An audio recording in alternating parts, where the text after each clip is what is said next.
ఈశ్వర స్వరూపమైన సభకి నమస్కారం. కృష్ణ పరమాత్మతో మాట్లాడిన తర్వాత కర్ణుడు తిరిగి వెళ్ళిపోయాడు. విదురుడు కుంతీదేవి దగ్గరికి వెళ్ళాడు. ఆ కృష్ణ పరమాత్మ యొక్క రాయబారం ఇచ్చినటువంటి ఫలితం గురించి మాట్లాడుతూ ఆమెతో ఒక విషయాన్ని ప్రస్తావన చేశాడు. సాక్షాత్ కృష్ణ భగవానుడే వచ్చి రాయబారాన్ని వినిపించినా కూడా అక్కడ ఎవ్వరిలోనూ మార్పు లేదు.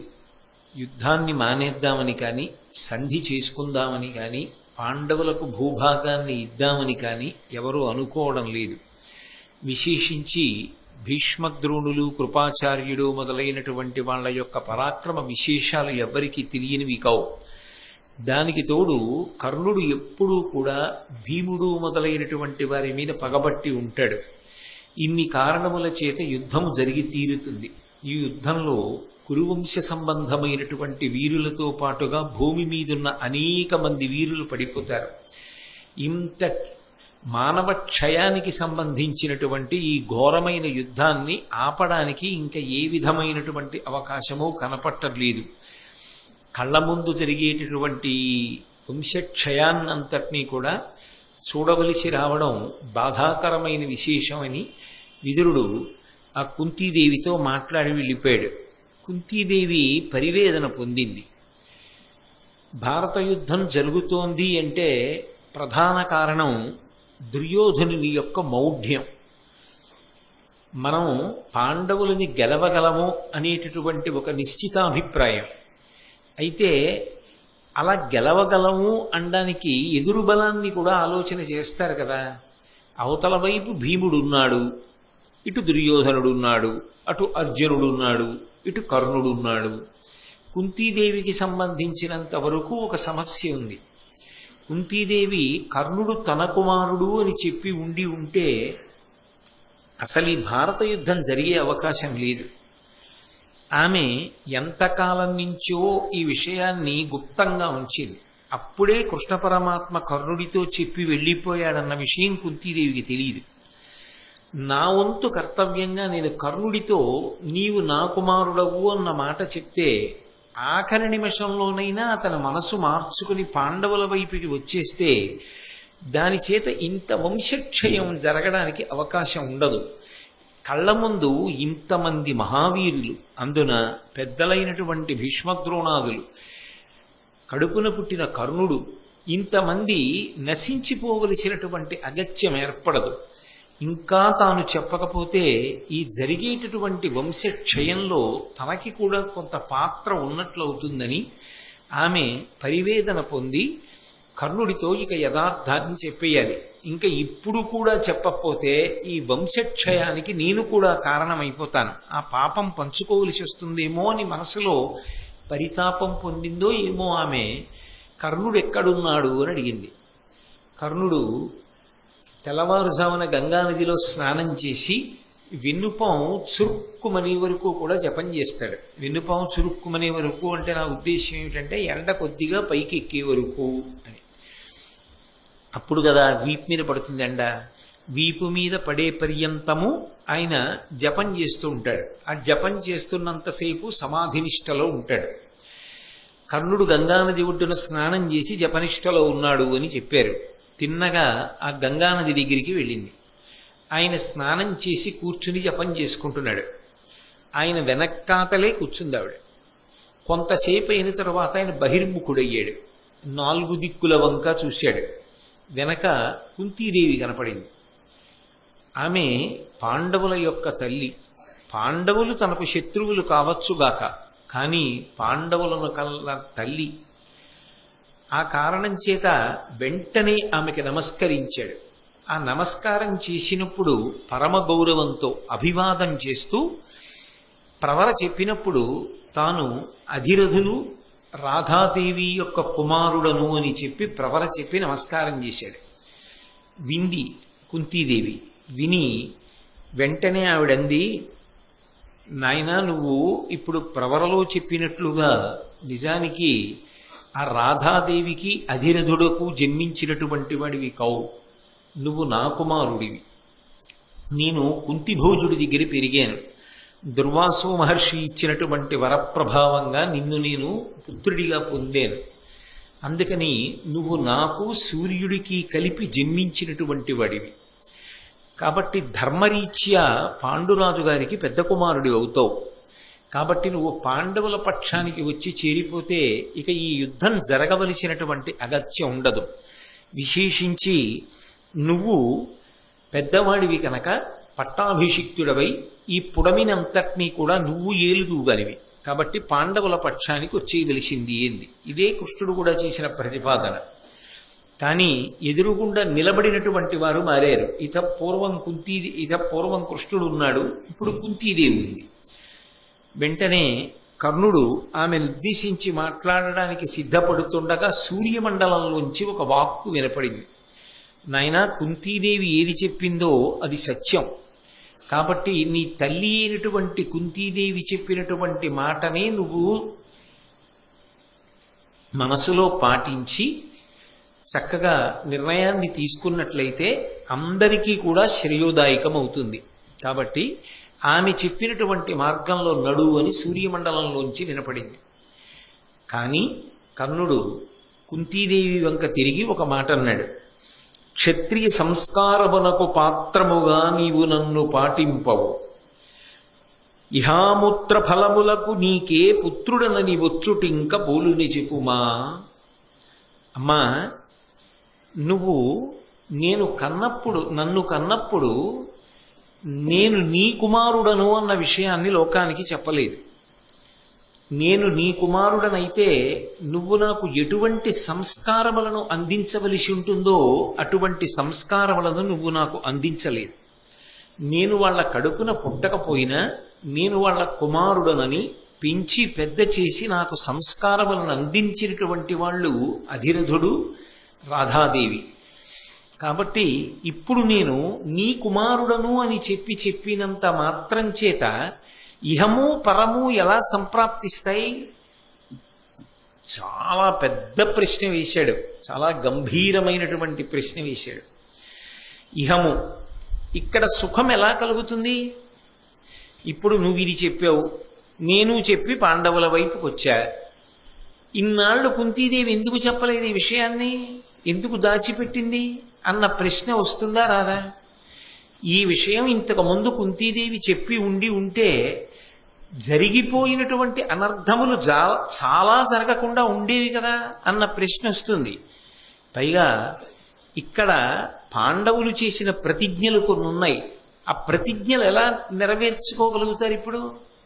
ఇక పరమనకు సంబంధించి ఇంతకాలము నేను వాళ్ళ కుమారుడిగా కదా పెరిగాను, ధర్మరాజు కదా మీ కుమారుడిగా పెరిగాడు.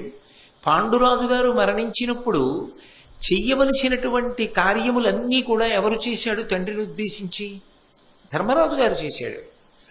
అప్పుడు నేను చెయ్యని వాడనయ్యాను కదా. ఇప్పుడు వచ్చాననుకో, ఇప్పుడు పెద్ద కుమారుడిగా నీకు చెయ్యాలి. ఇన్నాళ్ళు చెయ్యడానికి అధికారం లేనివాణ్ణి ఇప్పుడు చెయ్యడానికి అధికారం పొందడానికి నువ్వు నాకు కొత్తగా సంస్కారములను కల్పిస్తావా ఇప్పుడు? మరి అప్పుడు నీకు ఈ దురదృష్టి కలగలేదా? ఈ పిల్లవాణ్ణి ఇలా వదిలేస్తే రేపు చెప్పడం కుదురుతుందా? పెద్దవాడయ్యాక చెప్పడం కుదిరినా ఇహపరములు నాకు సమన్వయం అవుతాయా? పెద్ద కొడుకు వైపు నుంచి జరగవలసినటువంటివి జరగడం సంభవం అవుతుందా అని నువ్వు ఆలోచించలేదు కదమ్మా. కాబట్టి ఇప్పుడు నేను పాండవ పక్షానికి వచ్చినంత మాత్రాన జరిగేటటువంటి ప్రయోజనం ఏమిటి అంటే, ఆయన ఏ ఉద్దేశ్యంలో అడుగుతున్నాడంటే, కుంతీదేవి వచ్చి ఇప్పుడు ఈ ప్రశ్న నన్ను అడిగింది అంటే నేను యువతల పక్షంలో ఉండడం వల్ల పాండవులకు ప్రమాదం ఏర్పడుతుంది. నా యొక్క శౌర్యము చేత నేను పాండవులను చంపుతాను. అథవా అర్జునుణ్ణి చంపకపోయినా ధర్మరాజు, భీముడు, నకులుడు, సహదేవుడు నా చేతిలో పడినప్పుడు ఖచ్చితంగా సంహరింపబడతారు. కాబట్టి ఇత పూర్వం తాను ఎవరికి సంస్కారములను అందించిందో వారు బ్రతకాలనుకుంటోంది. అందుకుని నా దగ్గరికి వస్తోంది, అందుకు నా దగ్గరికి వచ్చింది అని బహుశः ఆయన మనస్సులో అనుకున్నాడు. అనుకుని అందుకే దాన్ని కుంతీదేవి యొక్క వ్యక్తిగత విషయంగా మాట్లాడాడు. నువ్వు నన్ను ఇతపూర్వం ప్రకటించలేదు కదా, ఇప్పుడు ఎందుకు నన్ను కుమారుడిగా ప్రకటించాలనుకుంటున్నావు? చెప్పి వదిలిపెట్టట్లేదుగా, పాండవ పక్షాన చేరమంటున్నావుగా, రాజ్యాభిషేకం పొందమంటున్నావుగా, రాజ్య పరిపాలన చేయమంటున్నావుగా. అంటే అది అప్పుడు బహిరంగ రహస్యమేగా, అందరికీ తెలుస్తుందిగా. అది నువ్వు ఇంతకు ముందు అలా జరగడాన్ని అంగీకరించలేదుగా, ఇప్పుడు జరగాలని ఎందుకు కోరుతున్నావు? అప్పుడు చెయ్యడానికి ఏ వడ్డు వచ్చాయి, ఇప్పుడు చెయ్యడానికి ఏ అడ్లు తొలగిపోయాయి.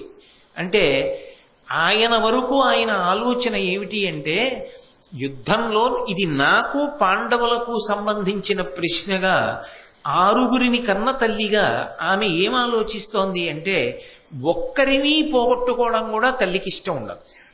అది లోకంలో తల్లి ప్రేమలో ఉండేటటువంటి పరమాద్భుతమైన విశేషం.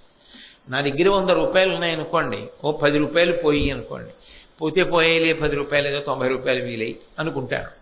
ఏదో 500 కాగితాలు ఓ 50 కాగితం ఉందనుకోండి, ఓ 50 కాగితం పోయిందనుకోండి, పోన్లే అదృష్టం 100 కాగితం పోలేదనుకుంటారు. కానీ తల్లికి ఎంతమంది పిల్లలున్నా ఇంకొకలా తల్లి ఆలోచించదు కదా, ఇంకొక అమంగళకరమైన ఆలోచన అసలు తల్లి మనసులో రాదు కదా. ఎంతమంది బిడ్డలు పుట్టనివ్వండి, 16 మంది పుట్టనివ్వండి, 30 మంది పుట్టనివ్వండి, అందరూ క్షేమంగా ఉండాలి, అందరూ వృద్ధిలోకి రావాలనే తల్లి కోరుకుంటుంది. అందుకని కర్ణుడి ఆలోచన యందు దోషం కూడా లేదు. తల్లిని చాలా సహృదయంతో ఆ మాతృ ప్రేమని అర్థం చేసుకునే మాట్లాడుతున్నాడు అని అనవలసి ఉంటుంది. ఆరుగురు క్షేమంగా ఉండాలని ఆవిడ కోరుకుంటోంది. ఇప్పుడు నేను ఇటువైపు ఉంటే అటు 5గురిలో బహుశః 5గురు అయినా పడిపోవచ్చు, 4 పడిపోవచ్చు, లేదా నేనొక్కడనే పడిపోవచ్చు. కానీ 6గురు మాత్రం ఉండడం ఆవిడికి ఎప్పటికీ సంభవం కాదు. ఇటు తాను ఉన్నంతకాలం కుంతీదేవి 6గురు బిడ్డల తల్లిగా కనీసం తన కొడుకని తెలియకపోయినా కళ్ళ ముందు చూసుకుంటోంది కదా. ఆవిడికి సంబంధించినంత వరకు కొడుకు ఎదురుగుండా ఉన్నాడు, చూస్తోంది. నిజంగా కూడా గూఢచారుల ద్వారా ఆవిడ తెలుసుకుంది ఏం చేస్తున్నాడు, ఎలా వృద్ధిలోకి వచ్చాడు, ఏమి నేర్చుకున్నాడు, పరశురాముడి దగ్గరికి ఎందుకు వెళ్ళాడు, ద్రోణుడి దగ్గర ఏం నేర్చుకున్నాడు, అన్నీ తెలుసుకుంది ఆవిడ. కళ్ళ ముందు పిల్లలు ఉన్నారు, ఓ సంతోషాన్ని పొందేసింది. ఏ కారణానికి చెప్పలేదు, లోకాపవాదానికి భయపడి. కానీ ఇప్పుడే పరిస్థితి వచ్చింది. కర్ణుడు అలాగే ఉండిపోతే, పాండవులు ఇలాగే ఉండిపోతే, యుద్ధం అయిపోయిన తర్వాత తాను ఎంతమంది సజీవులైన పిల్లలకు తల్లి అన్న విషయం కుంతీదేవి కూడా చెప్పలేదు, పాండవులు చెప్పలేరు, కర్ణుడు చెప్పలేరు.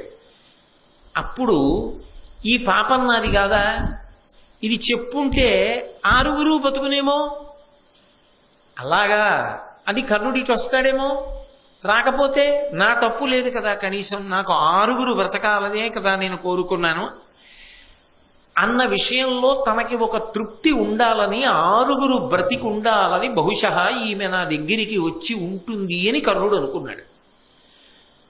అలా అనుకోవడం తప్పు కూడా కాదు.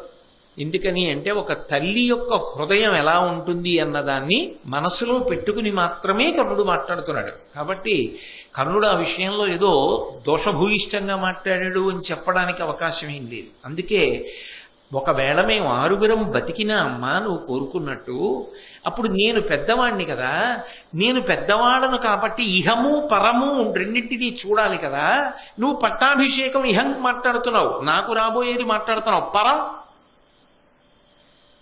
నాకు పరం ఎలా ఉంటుంది, మిత్రద్రోహం చేయలే ఆఖరి నిమిషంలో యుద్ధంలో, అప్పుడు నాకు ఇహమునందు రాజ్యవైభవం ఉంటుందేమో, శరీర పతనానంతరము నా పరిస్థితి. ఇప్పుడు రాజ్యం లేకపోయినా ఇహమునందు నేను పొందనిదేమిటి? దుర్యోధనుడు నాకు రాజ్యాభిషేకం చేశాడుగా, అంగరాజును అయ్యానుగా. అంగరాజునేమిటి, ఇంచుమించు అర్ధసింహాసనం ఇచ్చి గౌరవించినంత గౌరవించాడుగా. దుర్యోధనుడి అంతేవాసిగా దుర్నిరీక్షుడని అయ్యానుగా. ఇంకా ధర్మరాజు గారు వాళ్ళు 12 ఏళ్ళ అరణ్యవాసం, 1 ఏడాది అజ్ఞాతవాసం చేశానేమో కానీ నీ చేసింది ఉంది రాజరికమేగా. పొందవలసిన రాజభోగాలు అన్నీ పొందానుగా. ఒకవేళ ఇప్పుడు యుద్ధానికి వచ్చాననుకో, చచ్చిపోయాననుకో, పాండవుల చేతిలో వీరస్వర్గాన్ని పొందుతాను. ఇప్పుడు నేను అలా దుర్యోధనుడి వైపు కాకుండా పాండవుల వైపుకి వచ్చాననుకో, పాండవుల వైపుకి వస్తే నాకు ఇహమునందేమవుతుంది, పట్టాభిషేకం అవుతుంది అంటున్నావు. అప్పుడు ఏముంటుంది? రాచరికమే ఉంటుంది. నేను తినేది రాచకూడే, అనుభవించేది రాచభోగాలే. దానికి ఇప్పుడు నేను అనుభవిస్తున్న కన్నా పెద్ద భిన్నంగా ఏముంటాయి కనుక ఇహమునందే మార్పు ఉంది. ఇక పరమంటావా? పోతుంది ఖచ్చితంగా. మిత్రద్రోహం చేశాను కదా, ఆఖరి నిమిషంలో యుద్ధం వదిలేసి దుర్యోధనుడికి ద్రోహం చేసి ఆవలిపక్షాన్ని చేరిపోతున్నానుగా. ఈ మిత్రద్రోహం నన్ను కట్టి కొడపదా? రాజుగా సింహాసనం మీద కూర్చుని ఎప్పుడో యుద్ధంలో కాకుండా అఖండ భూమండలానికి చక్రవర్తిని అవుతాను. ధర్మజ భీమ అర్జునుడు కుల సహదేవులు నాకు సోదరులను అనుగమించగా ఈ లోకంలో నన్ను ఎదిరించి నిలబడగలిగిన వీరుడు ఎవరు ఉంటాడు? నేనే మహావీరుడనై ఉండగా ఇక నన్ను ఎవరు ఎదిరించే అవకాశం ఉండదు. అప్పుడు నాకు యుద్ధంలో మరణించే అవకాశం ఉండదు. నేను ఎలా మరణించాలి? అప్పుడు జ్వరంతో మరణించాలి. జ్వరం అంటే రోగం. రోగంతో మరణించిన వాడు వీరస్వర్గం అలంకరించగలడా? మహాపుణ్యాత్ముడైతే అలంకరించాలి. నాకు మిత్రద్రోహ దోషం వస్తుందిగా, అప్పుడు నాకు పరమేమైంది? నీకు సంబంధించినంత వరకు పాండురాజు గారికి నేను చేయలేదుగా, ధర్మరాజు గారిగా చేశాడు పరలోక క్రియలు. ఇప్పుడు నేను కొత్తగా ఎలా చేయను? నువ్వు అసలు పుట్టగానే నాకు ఇవ్వవలసిన సంస్కారములు నువ్వివ్వలేదుగా. ఇన్ని ప్రశ్నలు అక్కడ ముడిపడి ఉండగా ఇంత తేలిగ్గా పాండవుల వైపుకి వచ్చేయని ఎలా వచ్చావమ్మా? 6 బతికుండిపోవాలని కేవలం అమ్మ ప్రేమతో వచ్చావా ఇన్నాళ్ళకి? మంచిదే, 6 బ్రతికుండాలని కోరుకున్నావు. ఆ విషయంలో నేనేమన్నమ్మా? ఒక తల్లికి ఆ ప్రేమ ఉంటుంది. కానీ నువ్వు అడిగినా నాకు మనసులో అలా ఉండాలని ఉన్నా ఇప్పుడు ఇక చేయి దాటిపోయిందిగా. ఇప్పుడు ఇంకా అలా కలవలేనుగా, ధర్మం అడ్డొస్తోందిగా. కాబట్టి ఇహపరములకు పనికిరాని ఈ ప్రతిపాదన దేనికమ్మా? ఎలా సాధ్యం? విజయ విక్రమంబు విఖ్యాతమయ్యుండ నేను కుంతి కొడుక భానుజుండననుచు అతని కూడా నరిగిన అతనికి విరచిపోయినరే వేయునేలా. లోకంలో అందరికీ తెలుసు నాకు అర్జునుడికి స్పర్ధ ఉన్నది అని. అందరికీ తెలుసు కురుక్షేత్రంలో దుర్యోధనుడు నన్ను నమ్ముకునే యుద్ధానికి వస్తున్నాడు, నేనే అర్జునుడితో యుద్ధం చేస్తాను అని. ఇప్పుడు నేను యుద్ధం మానేసి నేను కుంతీదేవి కొడుకుంటా, నిన్ననే చెప్పారు ఆవిడ. నేను సూర్యుడి కొడుకుంటా, నిన్ననే చెప్పాడు సూర్యమండలంలోంచి, ఒరే మీ అమ్మ చెప్పింది సత్యమేరా అని. అందుకని పాండవుల వైపుకి వెళ్ళిపోతున్నాను అని నేనంటే లోకమంతా ఏమంటుంది? అర్జునుడితో యుద్ధం ఇప్పుడు తాడో పేడో, మన్నుటయో మరణించుటయో, ఈ స్థితిని ఎదుర్కొనలేక పిరికి పందయ్యి మిత్రద్రోహం చేసైనా ప్రాణాలు నిలబెట్టుకోవడానికి అర్జున పక్షాన చేరిపోయాడు కర్ణుడని అనదా? లోకమంతా నింద చేస్తే అది అపకీర్తి కాదా? ఇంత అపకీర్తి మూట కట్టుకున్న నాకెందుకమ్మా పట్టాభిషేకం? దానివల్ల ఏమిటి కలిసి వస్తుంది? నాకొద్దు. అందుకని అది సాధ్యపడదు. నువ్వు అడిగిన మాట నేను అంగీకరించలేకపోవడానికి ఇన్ని కారణాలు ఉన్నాయి. ఇంత అపకీర్తిని నేను పొందలేను. అంటే అందులోనే మీరు ఒక విషయాన్ని ఆలోచించండి.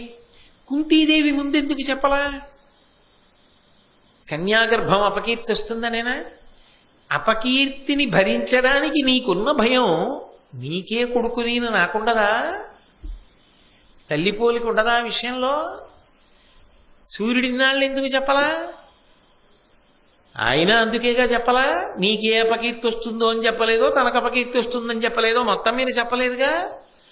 అపకీర్తికి భయపడడం నా తల్లిదండ్రుల లక్షణం అమ్మా. మీ కొడుకుని నాకు అదే ఉంటుందిగా అమ్మా. మీరు ఒకప్పుడు చెప్పలేదు, నాకిప్పుడు చెప్పినా అక్కర్లేదు. కాబట్టి ఎలా పొసగుతుంది? అది వేళ దాటిపోయిందిగా. అది ఇంకా మళ్ళీ నోటితో అనాలా? స్పష్టంగా అందులో అంతర్లీనంగా ప్రతిపాదింపబడుతోంది కదా. కాబట్టి ఏ అపకీర్తికి భయపడి నిలబడిపోయారో ఆ భయమే ఇప్పుడు వేరొక భయంగా మారిన, 6 మిగులుతారా అన్న భయంగా అమ్మా నీకు మారిన, నేను చెయ్యగలిగినది కలిగదు. అది తాత్పర్యం. కాబట్టి తల్లి కడింది పగరని దెప్పక గడవంగా నీదం దలచు కౌరవనాథుండు చెడుగాక ఎంచు ఇత్తరి విడువదగునే అతని వలన వెలసిన వాడన్. అమ్మా దుర్యోధనుడున్నాడే, నా మీద ఎన్ని ఆశలు పెట్టుకున్నాడో తెలుసా? అతనికి తెలుసు ఈ జరగబోయేటటువంటి యుద్ధం గురించి. అర్జునుడి యొక్క పౌరుష ప్రతాపాలు, ధర్మరాజు గారి యొక్క ధార్మిక నిష్ఠ, భీముని యొక్క గదాయుద్ధ కౌశలము, నకుల సహదేవుల యొక్క పౌరుష పరాక్రమాలు, దృష్టజ్యుమ్నుడి యొక్క జనన విశేషము, ద్రుపదుడు చేసినటువంటి యజ్ఞము, శ్రీకృష్ణ పరమాత్మ యొక్క అండ, ఇవేవీ తెలియనటువంటి వాడు కాడు దుర్యోధనుడు. తెలిసి కడింది పగరనేదెప్పక కడవంగా, ఆ యుద్ధమనేటటువంటి మహాసముద్రం, ఆ సముద్రంలోకి దీవుకి ఈదడం మొదలుపెట్టిన తర్వాత చేతులతో ఈదినవాడు గట్టు చేరడం. కానీ ఒక పడవ ఉందనుకోండి, ఒక ఓడ ఉందనుకోండి, వాడికి ఆశ ఉంటుంది. వాడు మాత్రం అవతల గట్టుకి ఎడతానన్న ఆశతోనే ఓడెక్కుతాడు. ఓడెక్కిన వాడు వస్తానో రానో చెప్పలేనో అని చెయ్యి ఊపడవుతుంది. అవతల దేశానికి తప్పకుండా చేరుతాను, మళ్ళీ వస్తానని నమ్మకం. ఎందుకంటే నౌకతో వెడుతున్నాడు. అదే కానీ సముద్రంలో దూకి అవతల దేశానికి ఈదుకుంటూ వెడతానన్నవాడు ఖచ్చితంగా చెయ్యూపి అక్కడికి వెళ్ళిపోతానని చెప్పడం సాధ్యం అవుతుందా? అవదు. దుర్యోధనుడు ఇవాళ యుద్ధమనేటటువంటి సముద్రంలో దూకడానికి కారణం ఏమిటో తెలుసా? ఏ ధైర్యం చూసుకునో తెలుసా? కడింది పగరని తెప్పగ కడవంగా, నన్ను నౌకగా భావిస్తున్నాడు, నన్ను తెప్పగా భావిస్తున్నాడు. ఈదదలచు కౌరవనాథున్, ఆ సముద్రాన్ని ఈదాలనుకుంటున్నటువంటి కౌరవనాథుడికి నేను తెప్ప అని ఆయన నమ్మకంతో ఉన్నప్పుడు, చెడుగాకయంచు ఇత్తరి విడుబదగునే. పోతే పోయాడు, మనకేమిటి? మనం చేయగలిగింది చేశాం. ఇప్పుడు మరి మనం ఏం చేస్తాం? వాళ్ళ అన్నయ్యనని తెలిసింది, అటు వెళ్ళిపోతున్నాం. వాడి కర్మ, వాడు వెళ్ళిపోతే మనకి అని వెళ్ళిపోవడం నాకు సాధ్యమవుతుందా? అవదు. అతని వలన వెలసినవాడం. ఇవాళ కర్ణుడు అన్న పేరుకి ఇంత గౌరవం ఉందంటే, ఇంత ప్రఖ్యాతి ఉందంటే, ఇంతమంది భయపడతారంటే, ఈ పేరు, ఈ ప్రఖ్యాతి ఇవన్నీ రావడానికి కారణము ఆ దుర్యోధనుడు. అటువంటి వాణ్ణ మిత్రద్రోహం చేసి నేను సముద్రంలో ముంచేసి వెళ్ళిపోవడం సాధ్యమవుతుందా? నేను అలా చేయగలనా? నేను చెయ్యలేనమ్మా. కౌరవుల చేత కుడిచిన వారికి ఇది సమయము, ఎట్టివారును సంగ్రామారంభమున బాయుదురే, రాజులు మనల తిట్టరే అట్లయినన్. ఎక్కడైనా కూడా లోకంలో అమ్మా ఒక నీతి ఉంటుంది.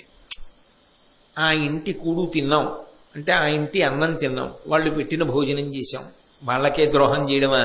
తిన్న ఇంటి వాసాలు లెక్కెట్టాడంటారు. ఎవడు అన్నం పెట్టాడో వాడికి ద్రోహం చెయ్యరు. అందుకేట పూర్వం రాజులు సైన్యాన్ని తీసుకుని యుద్ధానికి వెళ్ళినప్పుడు భోజనం చేసే ముందు ఫలానా చక్రవర్తి పెట్టిన భోజనం అని చెప్పి తినిపించేవారట. అంటే ఆ కృతజ్ఞతాభావం ఉండాలి. నిజంగా వాళ్ళు అలా పాపం ప్రాణాలు ఉడ్డి చేశారు కూడా. ఎప్పటికీ సైన్యానికి అదే గౌరవం. నిజంగా ఉద్యోగం అంటే వాళ్ళదే, దేశభక్తి అంటే మొదట చెప్పుకోవలసిన వాళ్ళు వాళ్లే కదూ. స్వాతంత్ర సమర యోధుల తరువాత ఎప్పటికీ అలా మంచులో, అలా కొండల్లో నిలబడి అటువంటి ఉద్యోగాలు చేసి అలా దేశ సంరక్షణ చేస్తారంటే, ఆ సైన్యానికి 2 చేతులు ఎత్తి నమస్కరించకపోతే ఇక సంస్కారం అన్న మాటకు అర్థం ఏముంటుంది? కాబట్టి అమ్మా, కౌరవుల దగ్గర అన్నం తిన్నవాడెవరున్నాడో వాళ్ళందరికీ కూడా ఇదే సమయం. వాళ్ళ వైపున నిలబడి కృతజ్ఞతావిష్కారం చెయ్యాలి. వాళ్ళకి ఖచ్చితంగా ఉపకారం చెయ్యాలి. ఇక పరమనమ్మకాన్ని కౌరవులు పెట్టుకున్న వాళ్ళు, వాళ్ళ వల్ల వృద్ధిలోకి వచ్చిన వాళ్ళు, వాళ్ళ వల్ల పేరు ప్రఖ్యాతులు పొందిన వాళ్ళు, అది ఈ జాతి సంస్కృతి మాట్లాడుతున్నాడు కర్ణుడు. ఎదురుగుండా ఎన్ని పదవులు వరించనివ్వండి, ఆ పక్షం నుంచి ఈ పక్షానికి నువ్వు వచ్చేస్తే నీకు ఇంత పెద్ద పీట వేస్తామన్నా, ఒకప్పుడు ఎదురుగుండా కనపడిన పదవిని చూసుకున్న జాతి ఈ జాతి కాదు. ఏది చూసుకున్నారంటే, ఏ జెండా కింద ఇన్నాళ్ళున్నాం, ఎవరితో కలిసి తిరిగాం, ఎవరి మాటలు మన మాటలుగా చెప్పాం, మన మాటలు ఎవరి మాటలుగా స్వీకరించారు, సావో రేవో అటువైపే అని ఉండిపోయిన సంస్కృతి కలిగిన జాతి తప్ప, యుద్ధం దాకా వచ్చిన తర్వాత గెలుపుకి అవకాశాలు అటెక్కువ ఉన్నాయని చటుక్కున ఇటొదలడం చేతకాని జాతి. ఆ సంస్కృతి ఎప్పటికీ అలా నిలబడాలని కోరుకుందాం. కాబట్టి రాజులు మనల తిట్టరే ఎట్లయినన్, ఒకవేళ వదిలేశాననుకో అమ్మా, వదిలి అవతల వైపుకి వచ్చాననుకో, అప్పుడు నన్ను ఒక్కడనే తిట్టరమ్మా. ఆ కౌంతేయుడు, ఆ కుంతిసుతుడు ఆఖరణ కుంతి చెప్పిందిట, ఈయనటి వెళ్ళిపోయట అంటారమ్మా. అన్నప్పుడు నన్నే తిట్టరు, నాతో పాటుగా రాజులు మనల తిట్టరే అట్లయినా. ఆ కుంతికి బుద్ధి లేదా? ఆఖరి నిమిషంలో కొడుకుని యువతల పక్షం నుంచి అవతల పక్షానికి తీసుకెళ్లిపోయింది. కొడుకునని చెప్పి తగుదనమ్మా అని ముందు చెప్పడానికి అడ్డొచ్చిందా? ఇప్పుడు తన 6 కొడుకుల్ని కాపాడుకోవడానికి చెప్పి తీసుకుపోయిందా అని నిన్ను అనరమ్మా. నా వలన నన్ను కన్న తల్లి నిందపడితే నేను బ్రతికుండి ప్రయోజనం ఏమిటమ్మా? నేను నీ కొడుకునని ఎవ్వరికీ తెలియకుండా చచ్చిపోయినా, నా కొడుకు ఏమీ ఆశించకుండా, నా అపకీర్తి లోకానికి తెలియకుండా ఏ అపకీర్తిగా భయపడ్డానో దానికమ్మా నువ్వు అలాగే ఉండిపో, ఇక ఎవరికి చెప్పక్కర్లా. నేను పోతే పోయానని పోయినా నాకు బెంగలేదమ్మా. తప్ప తల్లికి నింద తెచ్చే కొడుకుగా మాత్రం బ్రతకడం నాకు ఇష్టం లేదు. నేను మాట పడతాను, నువ్వు మాట పడతావు. ఏ గౌరవం తెచ్చినట్టమ్మా? నీకు కొడుకుగా నేనే గౌరవం తెచ్చినట్టు?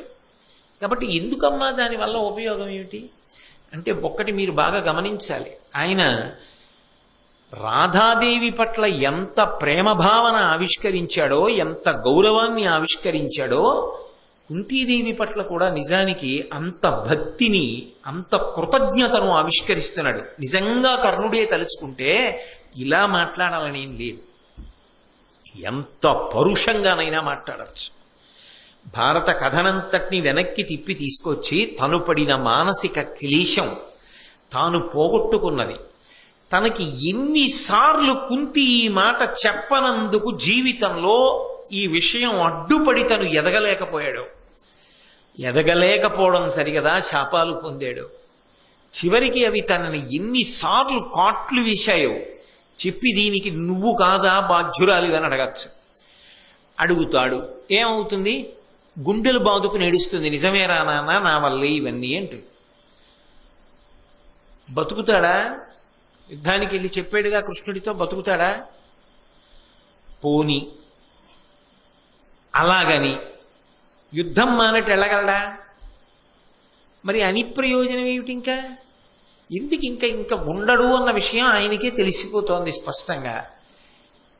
ఇప్పుడు ఈ ఆఖరి నిమిషంలో పెద్ద పూర్వాపర విచారణ చేసి, అమ్మా నువ్వు తప్పు చేశావు, నీ వల్ల ఇన్ని బాధలు పడ్డాను, ఇవి చెప్తే నేను పడిపోయాక ఆవిడికి ఇవి జ్ఞాపకానికి వస్తూనే ఉంటాయి. ఆవిడ ఇవి తలుచుకు ఏడుస్తుంది. కాబట్టి నా కష్టాలు ఆవిడికి చెప్పడం ఎందుకు? వద్దులే, వదిలేశాడు. అందుకే ఆ కోణంలో అసలు మాట్లాడాల.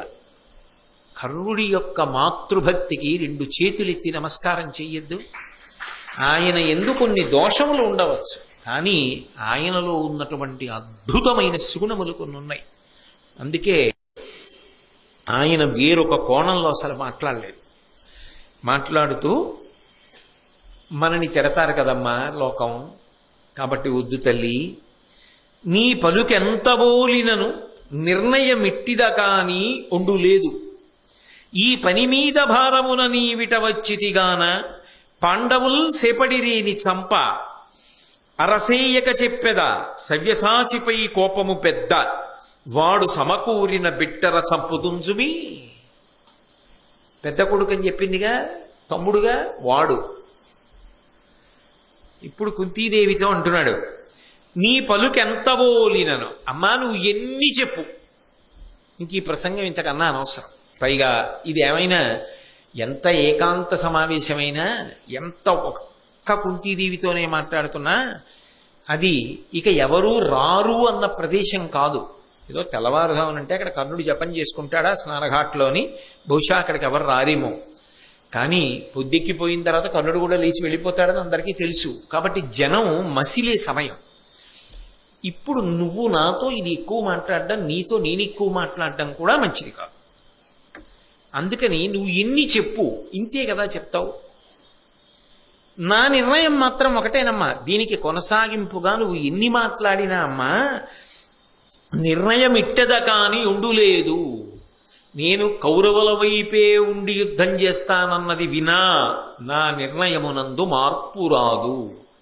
కానీ కన్న తల్లివి, నువ్వు వచ్చావు. ఏ భావనతో వచ్చి ఉంటావు అంటే తల్లి కళ్ళజోడు పెట్టుకు చూస్తున్నాడు పరకాయ ప్రవేశం చేసి. 6 బిడ్డలు కదా, 6 బ్రతకాలని కదా అమ్మా నీ కోరిక. ఒక్క మాట చెప్తాను, ఈ పని మీద భారమున నీవిట వచ్చితిగాన కొడుకుల మీద ప్రేమతో 6 బ్రతికుండాలన్న కోరికతో నువ్వు బహుశా వచ్చి ఉంటావు. కాబట్టి పాండవుల్సేబడిరేని చంప, పాండవులు కనపడినా చంపనమ్మ. అరసేయక చెప్పెదా, అబద్ధం ఆడకుండా చెప్తున్నానమ్మా. సవ్యసాచిపై కోపము పెద్ద, అర్జునుడి మీద మాత్రం నాకు మొట్టమొదటి నుంచి కోపం ఉంది. ఎందుకని మీకు అనేక పర్యాయాలు చెప్పా. అర్జునుడేనా అంత కీర్తికి పాత్రుడు, నేను కూడా అన్న భావన కర్ణుడికి ఉంది. అదే తీవ్రమైన మాత్సర్యంగా రూపాంతరం చెందింది తర్వాత. కాబట్టి అర్జునుడి మీద నాకు కోపం ఎక్కువ, దాపరికం లేకుండా చెప్పేస్తున్నా. అర్జునుడు కనబడ్డాడనుకో ఖచ్చితంగా చంపేస్తాను, అతన్ని మాత్రం విడిచిపెట్టను. 4 మాత్రం ఎప్పటికీ నాకు ఎదురు పడిన, యుద్ధంలో దొరికిన, నేను చంపగలిగిన చంపను. ధర్మరాజుని, భీముణ్ణి, నకులుణ్ణి, సహదేవుణ్ణి వదిలిపెట్టేస్తాను. అర్జునుణ్ణి చెప్పలేను. దానివల్ల ఏమవుతుందో తెలుసా అమ్మా, నీకు ఇది నిజంగానండి ఒక రకంగా ఆలోచిస్తే ఇంతకన్నా శల్యం, ఇంతకన్నా ముళ్ళు కుంతీదేవికి ఇంకొకటి ఉండదు. సాధారణంగా మనం 10 మాటలు నోటితో ఏమంటూ ఉంటామో అది మనకే సత్యంలా అనిపించేస్తుంది కొన్నాళ్ళకి. ఒకే అబద్ధాన్ని 100 మాటలు చెప్పాను అనుకోండి, నేను 100 మందితోటి 101వ మాట నా ప్రమేయం లేకుండా అది నిజంగా జరిగినట్టే చెప్పేస్తాను. ఇంకా ఎందుకంటే అబద్ధం 100 మాటలు చెప్పి ఇంకా అది అలవాటైపోతుంది. కుంతీదేవికి ఎప్పటి నుంచో ఏం అలవాటు? ఎంతమంది పిల్లలు మీకు అంటే 5 అంటుంది. నిజానికి కుంతీదేవికి ఎంతమంది పిల్లలు? యథార్థానికి ఆవిడికి 3 పిల్లలు, ధర్మరాజు, భీముడు, అర్జునుడు. నకులు సహదేవులు ఎవరు? మాద్రి పిల్లలు. ఆమె మాద్రి సంతానం అనుకోండి. నకులు సహదేవులు మాద్రి పిల్లలు, నా పిల్లలు ధర్మరాజు, భీముడు, అర్జునుడు అన్న భావన ఆవిడ పొంది ఉన్నదనుకోండి. అనేక సందర్భాల్లో భారతంలో కుంతీసుత మధ్యముండు అంటుంటారు అర్జునుణ్ణి. కుంతీసుత మధ్యముండు అర్జునుడు ఎలా అవుతాడు? కుంతీదేవి యొక్క సంతానం ధర్మరాజు, భీముడు, అర్జునుడు. అప్పుడు భీముడు మధ్యలో వాడు అవుతాడు, అర్జునుడు అవడం. కానీ అర్జునుడిని ఉద్దేశించి కుంతీసుత మధ్యముండు, విరాట పర్వంలో కూడా ఉంది ఆ మాట. కుంతీసుత మధ్యముండు అంటారు. అర్జునుడు ఎలా అయ్యాడు మధ్యలో అంటే ధర్మరాజు, భీముడు ఓ పక్క, నకులుడు, సహదేవుడు ఓ పక్క ఉంటే మధ్యలోకి అర్జునుడు వస్తాడు. మరి మాద్రి సంతానంగా కుంతీ సంతానం కాదుగా అని మనం అనుకుంటామేమో, కుంతీదేవి అనుకోదు. ఆవిడ నా బిడ్డలే అనుకుంటుంది, నకుల సహదేవుల్ని. తన సవతి బిడ్డలన్న మాట ఆమె జీవితంలో ఎప్పుడూ అనుకోలేదు. కాబట్టి కుంతీదేవి తన సవతి పిల్లల్ని కూడా తన పిల్లలుగానే చూసుకున్న ఉదార హృదయ. అందుకని నీకెంతమంది పిల్లలు అంటే 5 అంటుంది. నిజానికి ఏమనాలి? 3 అనాలి, 5 అంటుంది. నీ సవతి బిడ్డల్ని కూడా నీ బిడ్డలని చెప్పగలిగినంత ఉదార హృదయం. కానీ నా ఒక్కడి దగ్గరికి వచ్చేటప్పటికే నీ కడుపున పుట్టిన బిడ్డనైనా మాత్రం 6 నా పేరు ఎప్పుడూ చెప్పవా? ఎందుకో నా ఒక్కడి విషయంలోనే ఆ కాఠిన్యం అలా ఉండిపోయింది. పోనీ నేనేమన్నా తప్పు చేశానా అంటే, అమ్మ పొత్తిళ్లలో ఉండగా వదిలేశావుగా, నేనేం చేయలేదుగా. కాబట్టి మాద్రి బిడ్డలు కూడా బతికుండాలని నీకు కోరిక. నా మీద ఆ కోరిక ఉంటే నన్ను వదిలేదానివి కావుగా, నా మీద ఆ ప్రేమ ఉంటే ఇప్పుడు కాదుగా ఎప్పుడో చెప్పేదానివిగా. కాబట్టి అథవా ప్రధానంగా నీ కోరిక ఏమై ఉండాలి? ఆ 5 బ్రతకడం అయ్యి ఉండాలి. 5 వదిలేస్తానని నేను చెప్పలేనమ్మా, 4 వదిలేస్తాను. నీకు అలవాటు ఉంది కదూ, 5 బిడ్డలు నాకు, 5 బిడ్డలు నాకని. 5 నాకు బిడ్డలు అన్న మాట అని ఇప్పుడు 5 బిడ్డల తల్లిని కాను అని నువ్వు కళ్ళ నీళ్లు పెట్టుకోవలసిన అవసరాన్ని మాత్రం కల్పించావు. నువ్వు నా పట్ల కఠిన చిత్తవైనా ఒకప్పుడు అవన్నీ పైకి అనడవు. కానీ అంతేనా కాదా? భారతంలో ఐదుగురికి తల్లిగానే ఉంటావు ఇప్పుడు. ఎలాగో తెలుసా అమ్మా? సవ్యసాచి చేత చచ్చుటయును కీర్తి కరమ అతడు లోనుగాగా ఏవురు, ఏనులోనుగాగా ఏవురు, కానీ నీ కొడుకులు ఆరువురనుట విడువు మింక. అర్జునుడితో యుద్ధం చేసి తీరుతా, అర్జునుడు దొరికితే చంపేస్తా. అర్జునుడిని చంపేసిన ఇప్పుడు నాకొక్కడికే కదూ చెప్పావు నా బిడ్డడవని, నేను వచ్చి అటు చేరనులే, చేరి పాండవుల పక్షాన యుద్ధం చేయను, ఇటే యుద్ధం చేస్తా. అప్పుడు అర్జునుడు చచ్చిపోయాడు అనుకో, నాకు 5 కొడుకులు అని నువ్వు అనుకున్న అబద్ధంలోనైనా నేను నిజమవుతా. అప్పుడు నీకు 5 పిల్లలేగా, నేనున్నానుగా అమ్మా. ఒకవేళ నేను చచ్చిపోయాను అనుకో, అప్పుడు నువ్వు అనుకున్న 5 పిల్లల తల్లివి. ఎప్పటికీ నువ్వు 5 పిల్లల తల్లిగా ఉండడాన్ని మాత్రం నేను మార్చాను. అమ్మా నువ్వు అలాగే ఉండాలి, నీ కోరిక అలాగే ఉండుగాక, నువ్వు 5 పిల్లల తల్లిగానే ఉండెదవుగాక. ఇది నిజంగా ఈ మాట కర్ణుడు కాబట్టి అనగలిగాడు. కర్ణుడు కాబట్టి అమ్మని అంతకన్నా ఇంకేమీ అనకుండా అంత సున్నితంగా మాట్లాడుతూ ఆమె మనసు బాధపడకుండా, ఏ 5 పిల్లల తల్లిని నేను అండం అలవాటైందో ఆ మాట నీ జీవితంలో ఎప్పుడూ నువ్వు మార్చుకోక్కర్లేదమ్మా. ఎప్పటికీ 5 పిల్లల తల్లివే. కర్ణుడితో కలిపి అర్జునుడు లేకుండా, లేదా అర్జునుడితో కలిపి కర్ణుడు లేకుండా మాత్రం నువ్వు 5 బిడ్డల తల్లిగానే ఉంటావు. దానికి మాత్రం లోటు రాదు. అంతకన్నా మాత్రం అమ్మా నేను చెయ్యగలిగింది లేదు, నన్ను అవతల పక్షానికి రమ్మని మాత్రం అడక్కు. అయితే ఇక్కడ ఒక్క విషయాన్ని మీరు జ్ఞాపకం పెట్టుకోవాల్సి ఉంటుంది. ఇందులో కర్ణుడు మాట్లాడుతున్నంతసేపు కూడా వచ్చి అడిగినది కుంతి, కన్న తల్లి. కాబట్టి తల్లికి అన్నిటికన్నా ప్రధానం ఏమిటి? తన బిడ్డల యొక్క ప్రయోజనం, తన బిడ్డల యొక్క క్షేమం. 6 క్షేమంగా ఉండాలన్న ఉద్దేశ్యంతో ఇప్పుడు మాట్లాడుతోంది నువ్వు నా బిడ్డలవని, అందుకు పాండవ పక్షానికి వచ్చేసేయమంటోంది అన్న ఉద్దేశ్యంతో మాట్లాడాడు. ఆవిడ వెంటనే లేచి నిలబడి కర్ణుణ్ణి గట్టిగా కౌగిలించుకుని, కర్ణ నువ్వు అన్న మాట మరిచిపోకు, నీకు అర్జునుడు యుద్ధంలో ఎదురు పడితే యుద్ధం చేసి చంపగలిగితే చంపి, మిగిలిన 4 జోలికి వెళ్ళకు అని చెప్పి వెళ్ళిపోయింది. అంటే 5 బిడ్డల తల్లి అన్న మాట విషయంలో ఆవిడ కూడా కాదు అన్న మాట అనలేదు, ఆవిడ అది అంగీకరించి వెళ్ళిపోయింది. కానీ ఇక్కడ మీరు ఒక్క విషయాన్ని గమనించాలి. అసలు ఆవిడ బయలుదేరి వచ్చినప్పుడు ఎందుకు వచ్చింది గంగ ఒడ్డుకి? 6 బిడ్డల్ని కాపాడుకుందామన్న ఉద్దేశ్యం, ఆస్వార్థం మనసులో కలిగి మాత్రం ఆవిడ రాలేదు. ఆవిడ విదురుడి మాటల చేత ప్రభావితురాలై వచ్చింది. విదురుడు ఏం చెప్పాడు? కృష్ణుడే వచ్చి రాయబారని చెప్పినా అమ్మా అక్కడ కౌరవులు సమ్మతించలేదు, సంధి జరగడానికి అంగీకరించలేదు. అలా అంగీకరించలేదు కాబట్టి భారత యుద్ధం జరిగి తీరుతుంది. భారత యుద్ధం జరిగిన నాడు ఖచ్చితంగా కొన్ని లక్షల మంది వీరులు పడిపోతారు, ఈ వంశం క్షయమైపోతుంది. ఇది చూడవలసి రావడం మా ప్రారంధం అని బాధపడ్డాడు కదా. విదురుడంతటి వాడు వంశక్షయం అవుతుందని బాధపడుతుంటే తన వైపు నుంచి ఆపడానికి ఏమైనా అవకాశం ఉంటుందా అని ఆలోచించింది. ఆవిడికి వచ్చిన ఆలోచన ఏమిటంటే, కౌరవుల వైపు కర్ణుడు లేకపోతే యుద్ధానికి వెళ్ళరు, ఇప్పుడు కూడా తాను దాచిపెట్టడం అనవసరం. కర్ణుడొక్కడు కాని మళ్ళీ సత్యం తెలుసుకుని పాండవ పక్షానికి వస్తే యుద్ధం జరగదు, అందరూ క్షేమంగా ఉంటారు అని భావించి వెళ్ళింది తప్ప కేవలము తన 6 పిల్లలు మాత్రమే బాగుండాలని ఆమె వెళ్ళినట్టుగా భారతంలో కనపడలేదు నేపథ్యంలో. ఎందుకంటే విదురుడు మాట్లాడాక వెళ్ళింది ఆవిడ. అందుకే ఆవిడ మాట్లాడినప్పుడు నువ్వు పాండవ పక్షాన్ని చేరిపోయి పట్టాభిషేకాన్ని పొందు అని చెప్పి వదిలేసింది. దాని ఉద్దేశ్యం యుద్ధం జరగకుండా ఉండడం ఆవిడ కోరుకుంది. అంతేకాని ఆవిడ ఎక్కడా కూడా నా 6 బిడ్డలు నాకు బతకాలి, నా కడుపున పుట్టిన 6 ఏ ఒక్కడు మరణించడం కూడా నేను అంగీకరించలేను అన్న బేలతనం, డొల్లతనం ఆవిడంటే.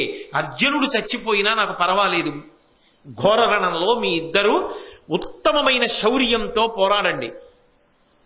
ఆ మాట అన్నావు, పడగొడితే అర్జునుడిని పడగొట్టు అని. అంటే ఆమె క్షాత్రధర్మము వైపు, యుద్ధ ధర్మము వైపు నిలబడింది తప్ప జనక్షయం కాకూడదని కోరుకుంది తప్ప కేవలము తన బిడ్డల గురించి మాత్రమే కుంతి ఆలోచించలేదు. కానీ కర్ణుడేమనుకున్నాడంటే ఆమె తల్లిగా నా దగ్గరికి వచ్చి బిడ్డల గురించే ఆలోచిస్తోంది అనుకున్నాడు. అనుకుని నలుగురిని చంపను అన్నాడు తప్ప కుంతి అలా అడగలేదు. నాకెప్పుడూ 6 ఉండాలి, అందుకని 6 బ్రతకాలి, అందుకని నువ్వు వాళ్ళని చంపకు, నువ్వు వాళ్ళ పక్షానికి వచ్చేయి అని కుంతీదేవి ఎక్కడన్నా అడిగిందా? ఆవిడేం అడగలేదు. అంటే కర్ణుడు తప్పు చేశాడా? కర్ణుడు తప్పు చేయలేదు, కర్ణుడు ఒప్పే చేశాడు, తల్లిని తల్లిగా చూశాడు. కానీ ఆ తల్లితో అంత బాగా కలిసి మెలగనివాడు కాబట్టి ఆ తల్లి ఎంత ధార్మిక నిష్ఠతో, ఎంత విశాల హృదయంతో మాట్లాడగలదో గమనించలేకపోయాడు. గమనించలేక కర్ణుడే ప్రతిజ్ఞ చేశాడు, 9 దొరికినా చంపనన్నాడు. 9 దొరికినా చంపనని కర్ణుడు అన్నాడు తప్ప కుంతీదేవి వరం అడగలేదు. ఎక్కడా భారతంలో కుంతీదేవి తాను నోరు విప్పి పాండవులు దొరికినా చంపవద్దు, నాకు 5 బిడ్డలు మిగిలేటట్టుగా నువ్వు చూడు అని అడిగిన కఠిన హృదయురాలు కుంతీదేవి కానే కాదు. వరమిచ్చిన కర్ణుడు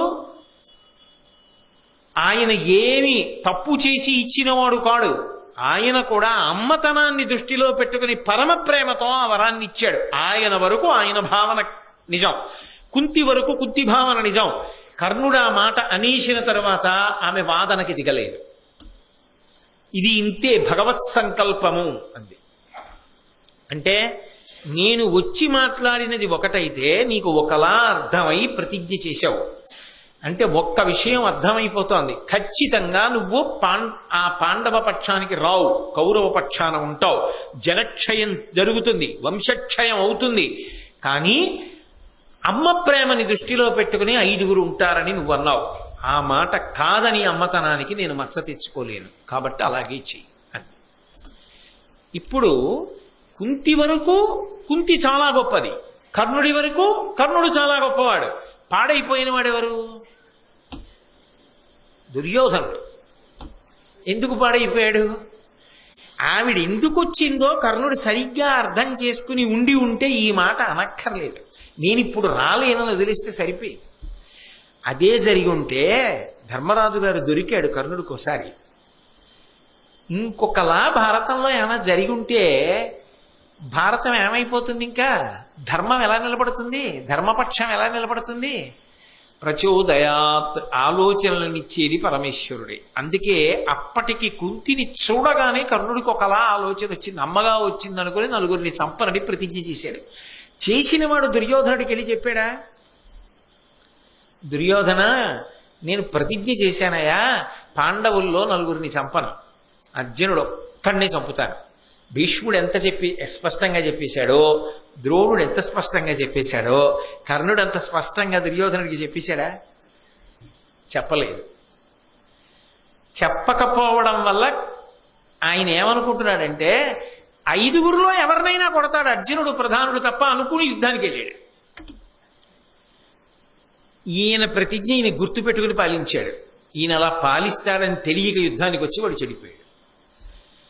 అయితే పాడైంది ఏ కారణానికి పాడైనా, గొంగళిలో తింటూ వెంట్రుకలేరి ప్రయోజనం ఏమిటి? అధర్మానికి నిలబడిన వాడు, రాశీభూతమైన స్వార్థపరుడు, అన్ని దుష్టమైన ఆలోచనలు ఉన్నటువంటి దుర్యోధనుడికి ఉత్తమ ప్రయోజనాలు ఎలా లభిస్తాయి? మరి కర్ణుడు ఎందుకు పాపం ఈ ప్రశ్నలకి లోనవ్వాల్సి వచ్చింది అంటే, సహజంగా కర్ణుడు చాలా మంచివాడు అని అర్థమవుతోంది ఈ దృష్టాంతాల్లో. అమ్మని చూడగానే అమ్మ ప్రేమని దృష్టిలో పెట్టుకునే మాట్లాడాడు. ఆయన వరకు కించిత్ దోషం లేదు. కానీ ఆయన ఎందుకు చటుక్కనక్కర్లేని ప్రతిజ్ఞ చేసేశాడు మరి అంటే, బుద్ధి వైభవం ఎందుకు తగ్గిపోతుంటుంది అంటే, దుష్టులతోడి సాంగత్యం ఎక్కువైతే బుద్ధి వక్రిస్తూ ఉంటుంది.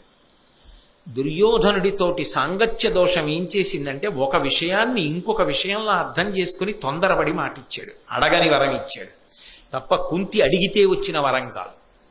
కుంతి అలా అడగలేదు, అలా అడిగితే అది మాతృత్వానికి చిన్న మత్స అయిపోతుంది. ఆవిడ రాజనీతిజ్ఞతకి, ఆవిడ ధార్మిక నిష్టకి, ఆవిడ విశాల హృదయానికి అది ఒక కొరత అవుతుంది. ఆవిడ అడగలేదు, కర్ణుడే అన్నాడు. సరే అలాగే కానీ అది భగవత్ సంకల్పం అంతే ఆవిడ. ఎందుకని ఇక్కడికి వచ్చే ముందు ఆవిడ కృష్ణ రాయబారానికి వెడుతున్న కృష్ణుడితో మాట్లాడింది, రాయబారం చెప్పి వచ్చిన కృష్ణుడితో మాట్లాడింది, విదురుడితో మాట్లాడింది, తర్వాత గంగ ఒడ్డుకు వచ్చింది. అందుకని ఆమెది మొత్తం యుద్ధం ధర్మానికి సంబంధించిన ఆలోచన. కర్ణుడికి సంబంధించినంత వరకు ఇప్పుడు నా దగ్గరికి వచ్చిందంటే అమ్మగా తన బిడ్డల కోసం వచ్చిందన్న ఆలోచన. ఎవరిది వాళ్ళది గొప్ప విషయమే, ఎవరిని తక్కువ చేయడానికి వీల్లేదు. కానీ ఈ విషయం దుర్యోధనుడికి చెప్పేస్తే వెళ్ళి ఇంకొకటి కూడా ఏం చెప్పాలి? ఎందుకు చేసావు ప్రతిజ్ఞ, నలుగురిని ఎందుకు చంపావు అని అడిగితే ఏం చెప్పాలి? నేను కుంతికి మాట ఇచ్చానని చెప్పాలి. కుంతికి ఎందుకు మాట ఇచ్చావు, కుంతి నీ దగ్గరికి ఎందుకు వచ్చిందంటే ఏం చెప్పాలి? అది చెప్పేసిన నాడు ఇంకా అమ్మ నీ రహస్యం ఇప్పుడెందుకులే బయటపడ్డామని తాను ఇచ్చిన మాట ఏమైపోవాలి? అమ్మకి అపకీర్తి వస్తుందేమోనని దుర్యోధనుడికి చెప్పడం మానేశాడు. అంటే మళ్ళీ ఇంకో నలుగుడు కొత్తగా మొదలైందా మనసులో?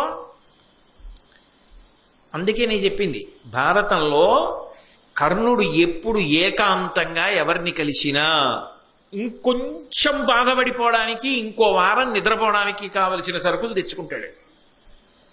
ఒక్క కృష్ణుణ్ణి కలిసినప్పుడు మాత్రం తన గుండెల్లో బాధ తీర్చుకున్నాడు. కుంతిని కలిశాడు, ఇప్పుడు ఏమైంది? ఇంకా నలుగుడు. ఇది దుర్యోధనుడికి చెప్పలేను. అలాగని ఇప్పుడు కొన్ని కారణాల వల్ల అడక్కు, అర్జునుడిని మాత్రమే చెబుతాను అని అనలేడు. అన్నప్పుడల్లా నేనున్నాను కదా పాండవుల గురించి నీకు బెంగ ఎందుకు అంటుంటాడు. అన్నప్పుడల్లా మనసులో అమ్మ బాబాయ్ అంటున్నాను కానీ అటు మాట ఇచ్చానని కలుక్కుమంటూ ఉంటుంది. ఇది నలుగుడా కాదా? ఎంత నలుగుడు ఆయనకి! ఎవరితో చెప్తాడు ఈ విషయాలు? ఎవ్వరికీ చెప్పలేడు. కానీ ఆయనకి ఆయనే అలా నలుగుడు పడిపోతూ ఉండాలి. ఇది కనిపెట్టే ద్రోణుడు ఓ మాట అన్నాడు ఆఖరణ, పరాకుగా ఉంటాడు అన్నాడు. దేని మీద ఉండవలసినటువంటి దృష్టి దాని మీద పెట్టాడు అన్నాడు. ఎలా పెడతాడు? ఇటు చూస్తే ఒకరికి మాట, అటు చూస్తే ఒకరికి మాట. ఎలా అక్కడ చేయడం? ఏదీ పైకి చెప్పుకోలేడు. త్వరలో వెలుగుతున్న అగ్ని ఉన్న పెద్ద పచ్చ చెట్టు పైకి చక్కగా ఉంటాడు, ఆకులతో, కొమ్మలతో, రెమ్మలతో, పిందెలతో, కాయలతో ఉంటాడు. కానీ ఆ చెట్టుకి తెలుసు దాని త్వరలో మంట మండుతోందని. బాధ చెట్టుకు ఒక్కదానికే తెలుసు, అందం ఊరందరికీ తెలుసు. ఏదో లోకంలో ఓ సామెత చెప్తూ ఉంటారు, బాధ చెవులది అందం బొగ్గలది అని. చెవులకి ఆభరణాలు పెట్టుకుంటారు, పెట్టుకుంటే చెవి కుట్టించాలా, చెవి కుట్టించడం అంటే దానికి ఒక కన్నం పెట్టించాలా, అది అంత తేలికైన విషయం అని ఎత్తురు రాదు, బాధేస్తుంది. మరి ఆ తర్వాత అది పూడుకోవాలి, అది పూడుకునే వరకు అందులో ఓ పుల్లో ఏదో పెట్టాలి, ఆ తర్వాత ఆభరణాలు పెట్టాలి. పెట్టుకున్న తర్వాత అవి ఈ చెవి తమ్మికి బరువేగా ఎంతైనా అవి ఇలా సాగుతాయి పాపం. సాగిన తర్వాత అవి వేలాడుతుంటాయి, ఆ దుద్దులో ఏవో వేలాడుతుంటే అందం మాత్రం దేనికి? ఈ కాంతులు పడి బుగ్గలు అందంగా కనబడతాయి. బాధంతా చెవులది, అందమంతా బుగ్గలది అని లోకల్లో సామెత. అలా చెట్టు తొర్రలో ఉన్నటువంటి అగ్ని కర్ణుడి విషయంలో ఆయన పాపం అమ్మా అని ప్రేమతో మాట ఇచ్చేశాడు. ఇచ్చానయా అని దుర్యోధనుడికి చెప్పలేడు. ఈయనేమో యుద్ధానికి వస్తాడు, ఈయన ధనస్సు పట్టుకుని వస్తాడు. అక్కడికి వెళ్ళి ఈయన చేయగలిగింది తక్కువ. తెలుసు వీళ్ళు పడిపోతారని తెలుసు, ఇవేవి ఎవ్వరికీ చెప్పలేడు జీవితంలో. అమ్మయ్యా కృష్ణుడికి చెప్పేసుకున్నాను అని ఆనందపడ్డాడు. కొత్త ఓటు వచ్చేసింది మళ్ళీ. ఆయన నేను అందుకే అన్నా, ఇన్నింటికి ఏమని చెప్తాం? ఎవరిని నింద చేస్తాం? ఎవరిని ఇందులో దోషి అని నిర్ధారణ చేస్తాం? అప్పుడు ఇంకా మనకి అందుబాటులో ఉన్న మాట ఒక్కటే ఉంటుంది లోకంలో. చూడండి, ఎవడైనా బాగా కష్టానికి లోనైపోయాడు అనుకోండి, ఏం చేయాలి? కర్మ ఏం చేయమంటారంటాడు. అప్పుడు వేదాంతం పనికి వస్తుంది. అలా నాబోటిగాడు ఏం చేయాలో అర్థం కాక ఏమనాలంటే ఇంకా నాబోటిగాడేమి మీరైనా అంతే దురదృష్టవంతుడండి. ఈ టెండా నలుగుడు పాపం ఆయన ఏ తప్పు చేశాడు? అమ్మని అమ్మగా భావించి మాటిచ్చాడు. ఇంత వంప ముంచిందా అనుకోవాలా వద్దా? అందుకే చాలా సందర్భాల్లో కర్ణుడు దుర్యోధనుడు ఎక్కడ బెంగెట్టుకుంటాడో అని తనకి కలిసిరానివి వదిలేసి పర్వాలేదులే పని అయిపోయిందని చెప్తుండేవాడు. అదే కొంప ముచ్చేసింది. నేను మీకు ఇంకా ఎదురు చూపిస్తాను. ఇదంతా ఎందుకు వచ్చిందో తెలుసా? నిజానికి పైకి కనిపించినంత కఠినుడు కాడు. బహు మృదు హృదయం, లోపల వెన్నపూస, పైన కఠినమనిపించు, లోన వెన్న అగుపించు. దానివల్ల దెబ్బతిన్నాడు. దుర్యోధనుడు ఏమైపోతాడో ఏమనుకుంటాడో, నన్ను ఇంత పెద్ద చేశాడు అని అటువైపుకుంటాడు. మనసులో తప్పు, అలా చేయకూడదు, అది అధర్మం అనుకుంటూ ఉంటాడు. ఏదో చెయ్యాలని సాధన చేస్తాడు, అవన్నీ వ్యతిరేకం అవుతాయి. అలా అవుతాయని తెలుసు. ఆఖరికి పడిపోతానని తెలుసు, పడిపోయాడు. ఒక్కసారి కాని మాట తిప్పితే పట్టాభిషేకం పొందుతానని తెలుసు, కానీ మారడు. ధర్మచింతన లేనివాడని ఎలా అంటారు మీరు కర్ణుణ్ణి? కాబట్టి అందుకే మహాభారతంలో కర్ణుడు లేని భారతం లేదు అనడానికి కారణం అదే. ఇన్ని మలుపులు తిప్పిన మహానుభావుడు ఆయనే. సరే, ఈ విషయం పూర్తయిపోయిన తర్వాత ఒకానొక సందర్భంలో ఈ కర్ణుడు చాలా చాలా గొప్పవాడు, సహజ కవచ కుండలములతో ఉన్నవాడు. ఆయనని ఓడించడం జరాసంధుడికి సాధ్యం కాల. ఒకప్పుడు కర్ణుడు జరాసంధుడిని యుద్ధంలో ఓడించి ద్వంద్వయుద్ధానికి రమ్మన్నాడు. జరాసంధుడు ద్వంద్వయుద్ధం చేశాడు. ద్వంద్వయుద్ధం చేస్తే జరాసంధుడు ఈయన దాటి తట్టుకోలేక జరాసంధుడికి కీలు విరిగిపోయింది. అది ఎందులో? ద్వంద్వయుద్ధంలో. ఇతరుల సహాయం లేదు. ఇతరుల సహాయం లేకుండా ఇద్దరూ చేసిన యుద్ధంలో జరాసంధుడంతటి వాడు కర్ణుడి యొక్క ప్రతిభకి ఆశ్చర్యపడిపోయి ఒక నగరాన్ని బహూకరించాడు. అబ్బా, ఏమి శౌర్యం, ఏమి పరాక్రమవంతుడవని. ఇంతటి పరాక్రమవంతుడు అన్నిటినీ మించి పుట్టుకతో కవచకుండలాలు ఎవరికి ఉంటాయి? ఎవరికి ఉండవు. పుట్టుకతో కవచం, పుట్టుకతో కుండలాలు ఉన్నాయి అన్న మాటకు అర్థం ఏమిటి? ఆయన్ని ఓడించలేము, అది ఖచ్చితం కదా. ఓడించలేము అన్న మాట కూడా వదిలేయండి. ఓడించలేము కన్నా ఆయన్ని చంపలేము, అది సత్యం. కవచం ఉన్నంత కాలం గుండె భేదింపబడదు. కాబట్టి గుండెలు భేదింపబడనంత కాలం వీరుడు చనిపోయే అవకాశం ఉండదు. కాబట్టి సహజమైనటువంటి కవచం ఉన్నది. సహజమైనటువంటి కవచము, సహజమైన కుండలములు ఉన్నాయంటే కర్ణుడి యొక్క మరణమంత తేలిక కాదు అన్నది ఆయన పుట్టుకలో తెలుస్తోంది. కర్ణుడు బ్రతికున్నంత కాలం మనకి విజయం తథ్యమన్న విషయం నమ్మకం కాదు అన్నది ధర్మరాజుకి తెలుసు. అందుకే ధర్మరాజుకి పుట్టుకతో మహావీరుడు కర్ణుడు అని ఒక గొప్ప నిశ్చితాభిప్రాయం. పుట్టుకతో ధర్మాత్ముడు ధర్మరాజు అని ఒక గొప్ప నిశ్చితాభిప్రాయం కర్ణుడికి ధర్మరాజు విషయం. వాళ్ళిద్దరికీ పరస్పర గౌరవాలు ఉన్నాయి, బయటపడరు కానీ. కాబట్టి ఈ కవచకుండలాల గురించే బెగ్గ పెట్టుకుంటూ ఉండేవాడు. ఇప్పుడు మరి ధర్మరాజు గారు ఇంత బాధపడుతుంటే ఆ కర్ణుడు ఎక్కడ కొంప ముంచేస్తాడో భారత యుద్ధంలో అని భయం. కొంప ముంచేయడం అంటే ఏమిటి? అవధ్యుడు చావడు, చావనివాడు ఇతరులను చంపి తీరుతాడు, వాడు చావడండి అంటారు. ఎంతకీ చావకపోతే, యువతలవాడు ఏం చేసినా చావకపోతే, యువతలవాడు నిరుత్సాహపడ్డాక వాడే చంపేస్తాడు యువతలవాడిని. అందుకని అర్జునుడు ఏమవుతాడు? ఇది భయం ధర్మరాజు గారికి ఎప్పుడు. ఈ భయం పోవాలంటే ధర్మరాజు గారికి దేవతలు పూనుకోవాలి. ఎందుకని అంటే ధర్మం ఎక్కడున్నదో అక్కడ పూనిక ఉండాలి, ఉత్సాహం ఉండాలి, ధైర్యం ఉండాలి తప్ప ధర్మం ఉన్న చోట పిరికితనం ఉండిపోయిందనుకోండి, అధైర్యం ఉండిపోయిందనుకోండి, ఇక దేవతలు ఉన్నారన్న మాటకు అర్థం ఏమిటి? అందుకని ఇంద్రుడు అన్నాడు, నేను ఆ కర్ణుని యొక్క కవచకుండలములను తీసేస్తాను, అపహరిస్తాను. అపహరించడం అంటే మీరు బాగా పట్టుకోవాలి. మహాభారతంలో నిజానికి ఇంద్రుడు అపహరించాడన్న మాట యథాతథంగా అన్వయం కాదు. అపహరించడం అంటే ఏంటి? దొంగతనం చేయడం. దొంగతనం చేయడం అంటే ఏంటి? అవతలవాడికి తెలియకుండా వాడి వస్తువు పట్టుకెళ్ళిపోతే దొంగతనం. అంతేగాని అవతలవాడిని అడిగి పట్టుకెళ్ళిపోయాడు అనుకోండి, దొంగతనం ఎందుకు అవుతుంది?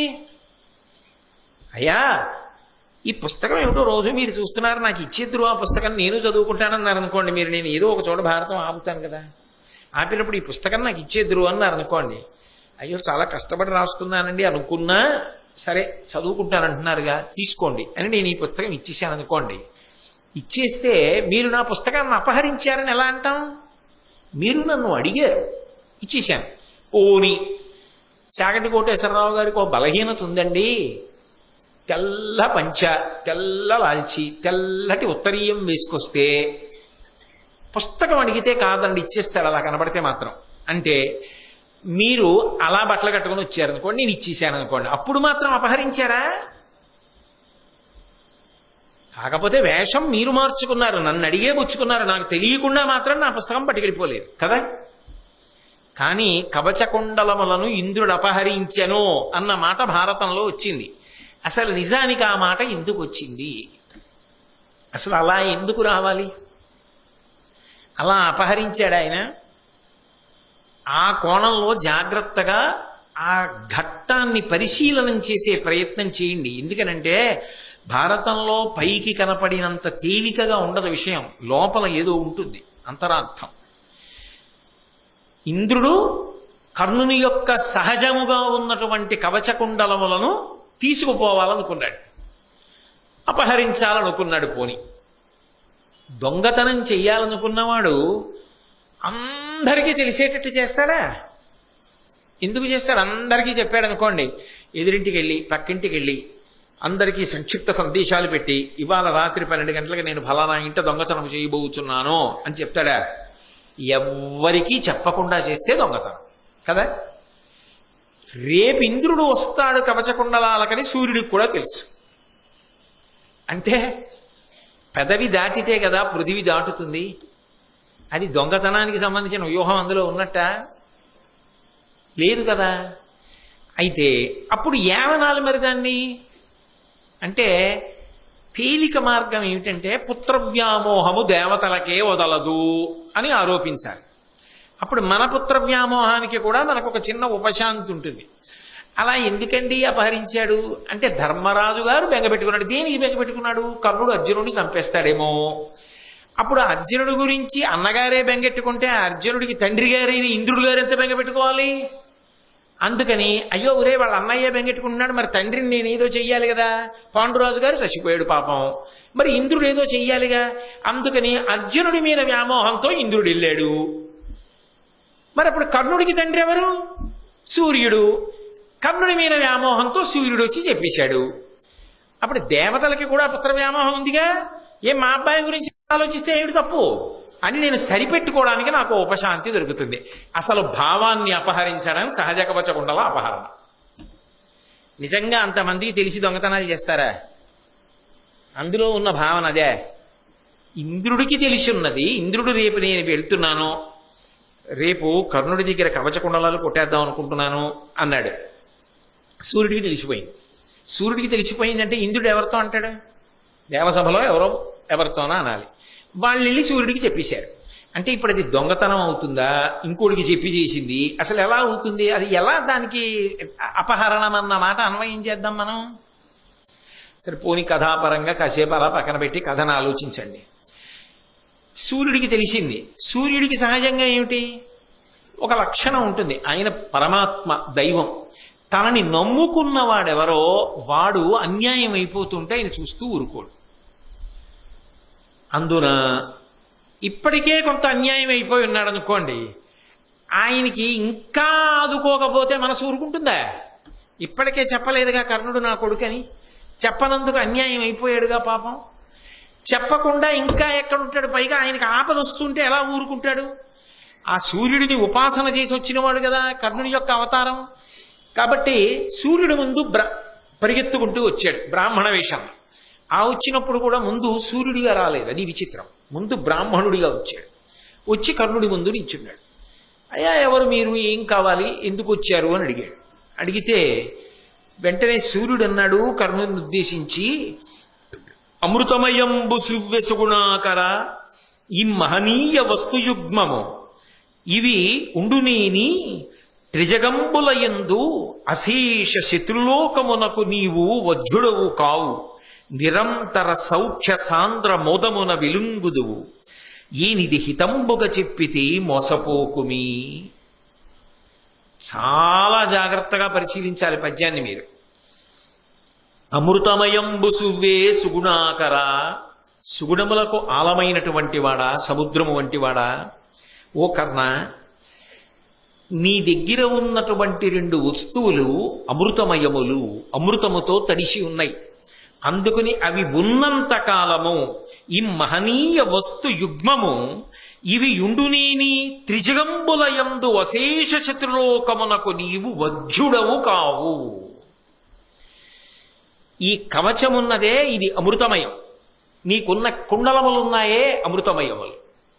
ఇవి నువ్వు ధరించి ఉన్నంత కాలం 3 లోకములలో ఉన్నటువంటి వాళ్ళు ఎవ్వరూ కూడా నిన్ను చంపలేరు. వజ్జుడవు కావు, ఓడించలేరు కాదు.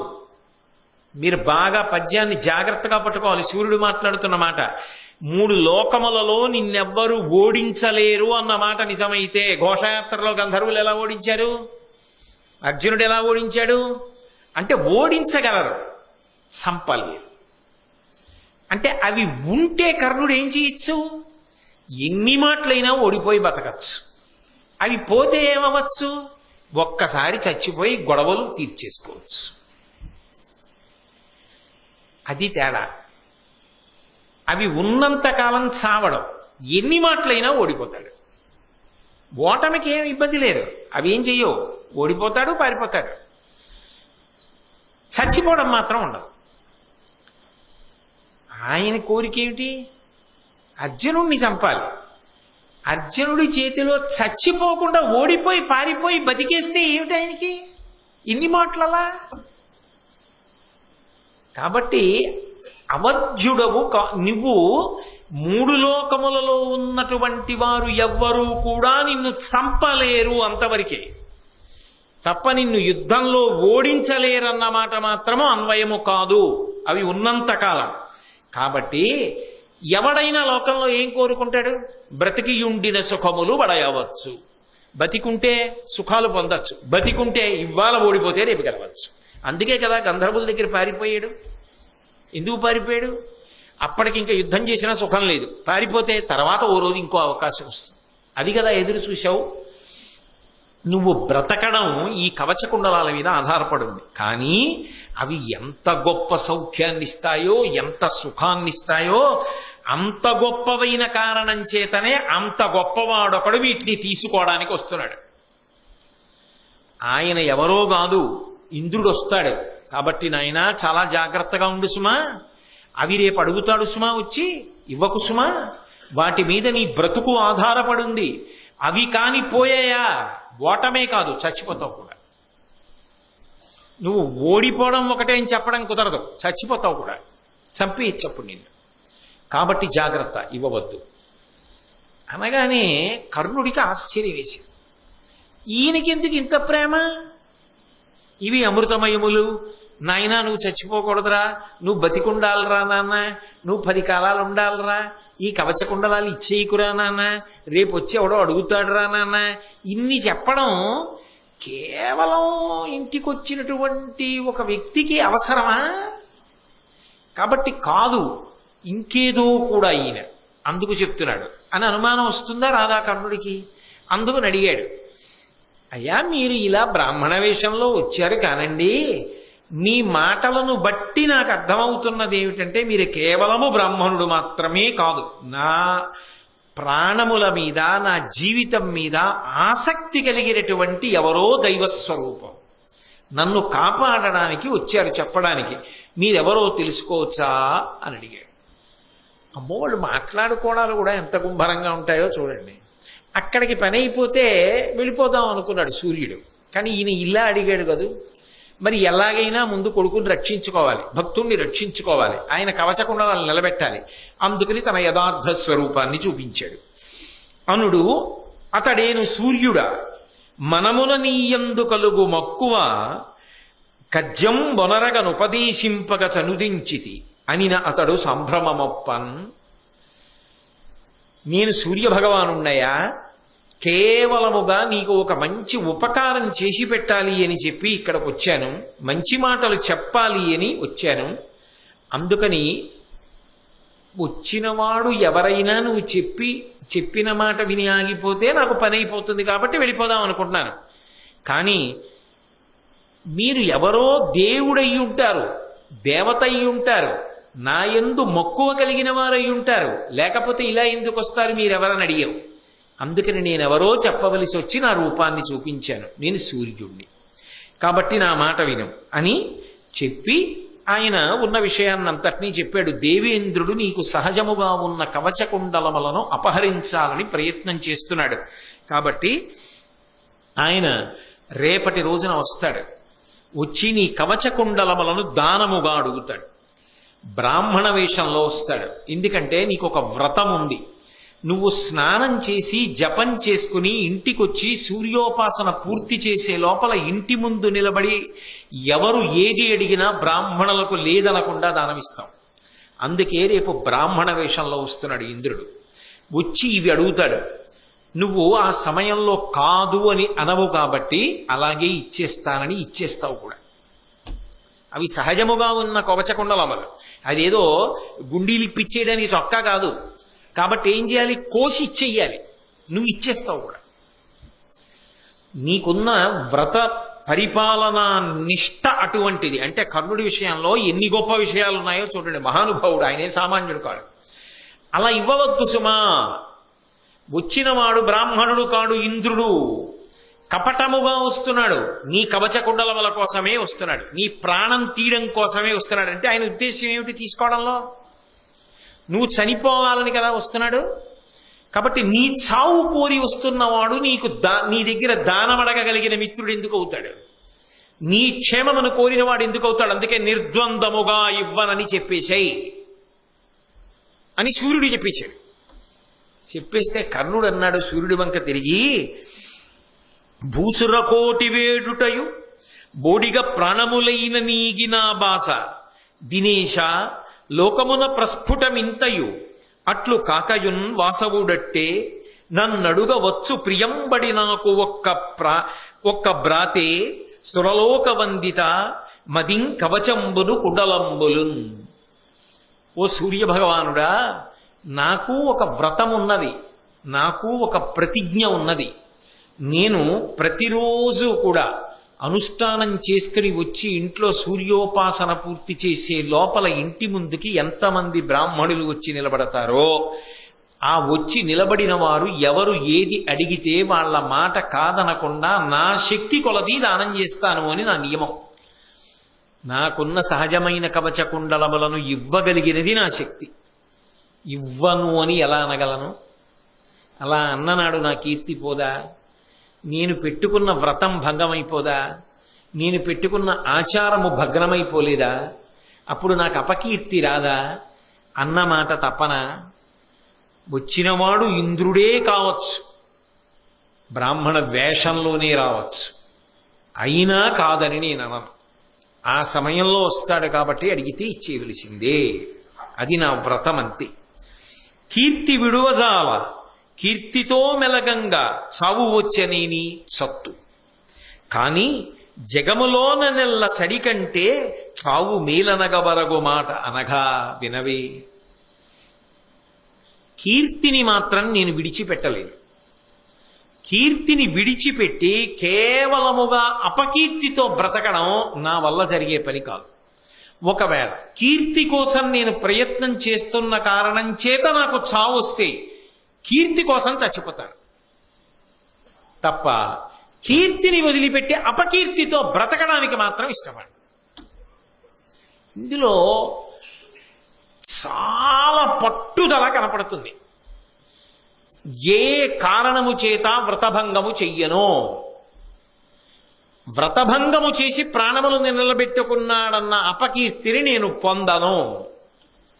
అంత పట్టుదల ఉండడం, అలా వ్రతాచరణ చేస్తాను అని చెప్పడం, వస్తున్నది సహజ కవచ కుండలాల కోసము అన్న విషయాన్ని తెలిసి కూడా ఎట్టి పరిస్థితులలో ఇచ్చేస్తాను తప్ప వాటి కోసం అబద్ధవాడి అపకీర్తితో బతకను అనగలిగినటువంటి వాడు బహు తక్కువ ఉంటాడు.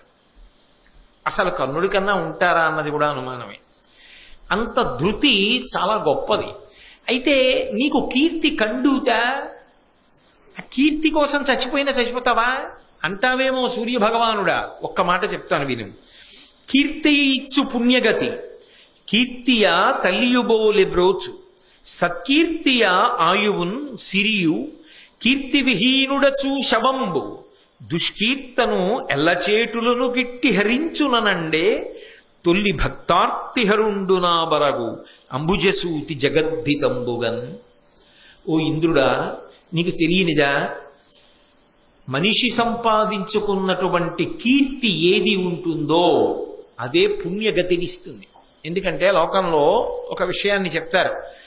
మనిషి యశో శరీరము అని ఒక దాన్ని పొందుతాడు. భౌతికమైన శరీరము శాశ్వతముగా ఉండదు కదా, భౌతిక శరీరం పడిపోతుంది, యశో శరీరము మిగిలిపోతుంది. ఆయన పేరు అలా కీర్తి వినపడుతూనే ఉంటుంది. బా, మహానుభావుడు ఎంత గొప్పవాడండి అంటుంటారు లోకంలో. ఓ డొక్కా సీతమ్మ గారిని తలుచుకున్నారనుకోండి, మహాతల్లి ఏమి అన్నదానం చేసిందండి అని తలుచుకుంటుంటారు. లోకంలో కీర్తి ఎంతకాలము నిలబడుతుందో అంతకాలము స్వర్గలోకవాసం ఇస్తారు అని. అందుకని యశో శరీరుడై నిలబడాలని కోరుకుంటాడు. మనిషి కీర్తి కోసం ప్రయత్నం చెయ్యాలి, ప్రయత్నపూర్వకంగా కీర్తిని సంపాదించుకోవాలి. కష్టపడకుండా కీర్తి రమ్మంటే ఎక్కడి నుంచి వస్తుంది? కష్టపడితే, ఉత్తమ కర్మలు చేస్తే, త్యాగం చేస్తే కీర్తి వస్తుంది. కాబట్టి యశమునందు అనురక్తియు ప్రకృతి సిద్ధ గుణంబులు సజ్జనాళికి అంటాడు భర్తృహరి. కీర్తి పొందాలనేటటువంటి కోరిక సజ్జనులకు మాత్రమే కలుగుతుంది. ఎంత కష్టపడైనా నేను కీర్తివంతుడనవుతాను తప్ప అపకీర్తి నాకొద్దు అనుకుంటారు. కాబట్టి కీర్తియ ఇచ్చు పుణ్యగతి, కీర్తియ తలియుబోలె బ్రోచు. అమ్మ పసిబిడ్డడు తనని తాను రక్షించుకోలేని వాణ్ణి అమ్మ ఎలా కాపాడుతుంటుందో, వాడికి ఆకలిస్తుంది, అమ్మ నాకు ఆకలిస్తోందని అడగడం రాదు, కానీ వాడి ఆకలి గుర్తిరిగి అమ్మ వాడికి పాలిస్తుంది. కీర్తి పొందిన వ్యక్తి ఎక్కడికి వెళ్ళనివ్వండి, ఆయన కీర్తి వలన ఆయన అవసరములు తీరిపోతుంటాయి. ఆయన అండి అని ఆ పని చేసి పెడుతూ ఉంటాడు. ఆ కీర్తి ఆయన అవసరములు తీరడానికి కారణం. తల్లి ఎలా కాపాడుతుందో ఆయన కీర్తి ఆయనను అలా కాపాడుతుంటుంది. కీర్తియే ఆయువు. మనిషి కీర్తే మనిషికి ఆయుర్దాయం. ఎందుకో తెలుసా? ఉత్తమ కర్మలు చేసి కీర్తి సంపాదించుకున్నవాడు 10 కాలాలు బ్రతికుండాలని చెప్పి ప్రతి వాళ్ళు నమస్కారం చేస్తారు. అది సహజం లోకంలో. 10 మందిని ఆదుకునేవాడు, 10 మంది కోసం బ్రతికేవాడు ఎక్కడుంటాడో వాడు 10 కాలాలు బతికుండాలని 10 మంది పూజలో చెప్తారు. వాళ్ళ పూజ వాళ్ళు చేసుకుంటూ ఆయన 10 కాలాలు బతకాలి అని చెప్పుకుంటారు. కొంతమంది తల్లులైతే మా ఆయుర్దాయం కూడా పోసుకుని నాయనా నువ్వు బ్రతకరా అని ఆశీర్వచనం చేస్తారు. అందుకే ఆయుర్దాయము దేని వలన వస్తుంది అంటే కీర్తి వలన వస్తుంది. ఆ కీర్తి ఆయువు, సిరియు. కీర్తే ధనం. నిజానికి కీర్తి ఉన్నవాడు పరుసు మర్చిపోయినా వచ్చే బాధ ఏమి ఉండదు. అపారమైన కీర్తివంతుడు అనుకోండి, ఆయన పరుసు జేబులో పెట్టుకోవడం మర్చిపోయాడు. ఆయన పరుసు జేబులో పెట్టుకోవడం మర్చిపోయి ఎలా అక్కడికి ఎక్కడికో వెళ్ళాలి, చాలా దూరం వచ్చేసాను అనుకున్నా ఎవరో వచ్చి నమస్కారం పెట్టి ఏమిటండి ఆలోచిస్తున్నారు అంటే, అబ్బాయి ఏం లేదండి, ఏదో మామాట పడుతున్నారు మీరు ఎందుకో అంటే, లేదు ఇంట్లో పరుసు మర్చిపోయానండి, మళ్ళీ ఎలా వెళ్ళడమా అని ఆలోచిస్తున్నాను, తాళం చెవి కూడా లేదు, ఇల్లు తాళం వేసుకుని తను పట్టుకుని వేరే పని మీద వెళ్ళింది, ఏదో బంధుగృహంలో ఉత్సవం ఉంటే మళ్ళీ అక్కడికి వెళ్ళాలి, మళ్ళీ అక్కడి నుంచి తాళం తెచ్చి ఇక్కడ ఇంట్లో తాళం తీసి పొరసట్టుకొచ్చి నేను వెళ్ళేటప్పటికి పని వేళ దాటిపోతుందని ఆలోచిస్తున్నాను అంటే, మీరు భలేవారే, అంత ఆలోచించాలా, నేను ఇప్పుడు ఏం పెద్ద రాజకార్యం మీద వెళ్ళలేదు, నా కార్యక్రమం పని పూర్తి చేసి తీసుకొచ్చి ఇంట్లో దింపేస్తాను అంటాడు. బస్సులో వెడదాం అనుకున్నవాడు చల్లటి కారులో వెళ్ళి పని పూర్తి చేసుకుని ఇంటికి వెళ్ళిపోతాడు. డబ్బుంటే బస్సు ఎక్కి వెళ్ళాలి, కీర్తి ఉంటే పరుసు మర్చిపోయినా ఏసీ కారులో వెళ్ళచ్చు. కాబట్టి కీర్తియే సిరి. కీర్తిని మించిన ఐశ్వర్యమే ఉంటుంది, అంతగా మించిన డబ్బే ఉంటుంది. కీర్తిహీనుడచు శవంబు. ఏ కీర్తి లేనివాడు శవంతో సమానం. అక్కడో శవం ఉందనుకోండి అందరూ దూరంగా పోతారు. ఏ కీర్తి లేదనుకోండి జీవితంలో వాడు ఏ ఉపకారం ఎవరికీ చేయలేదని గుర్తుదానేది. కీర్తి అంటే ఏమిటండి? ఎవ్వరికీ ఏ ఉపకారం చేయలేదు. ఎవ్వరికీ ఏ ఉపకారం చేయని వాడు ఎవరికి తెలుస్తాడు?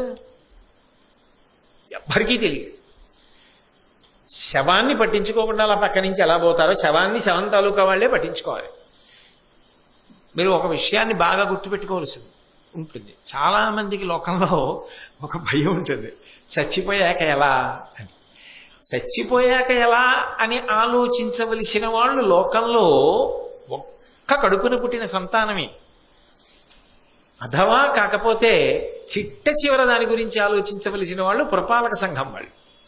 చచ్చిపోయాక ఎలా అన్న దాని గురించి ఆలోచించవలసిన అవసరమే లేదు. చచ్చిపోయే లోపల ఎలా అన్నదే మనం ఆలోచించాలి. ఈ లోపల ఏం చెయ్యాలి?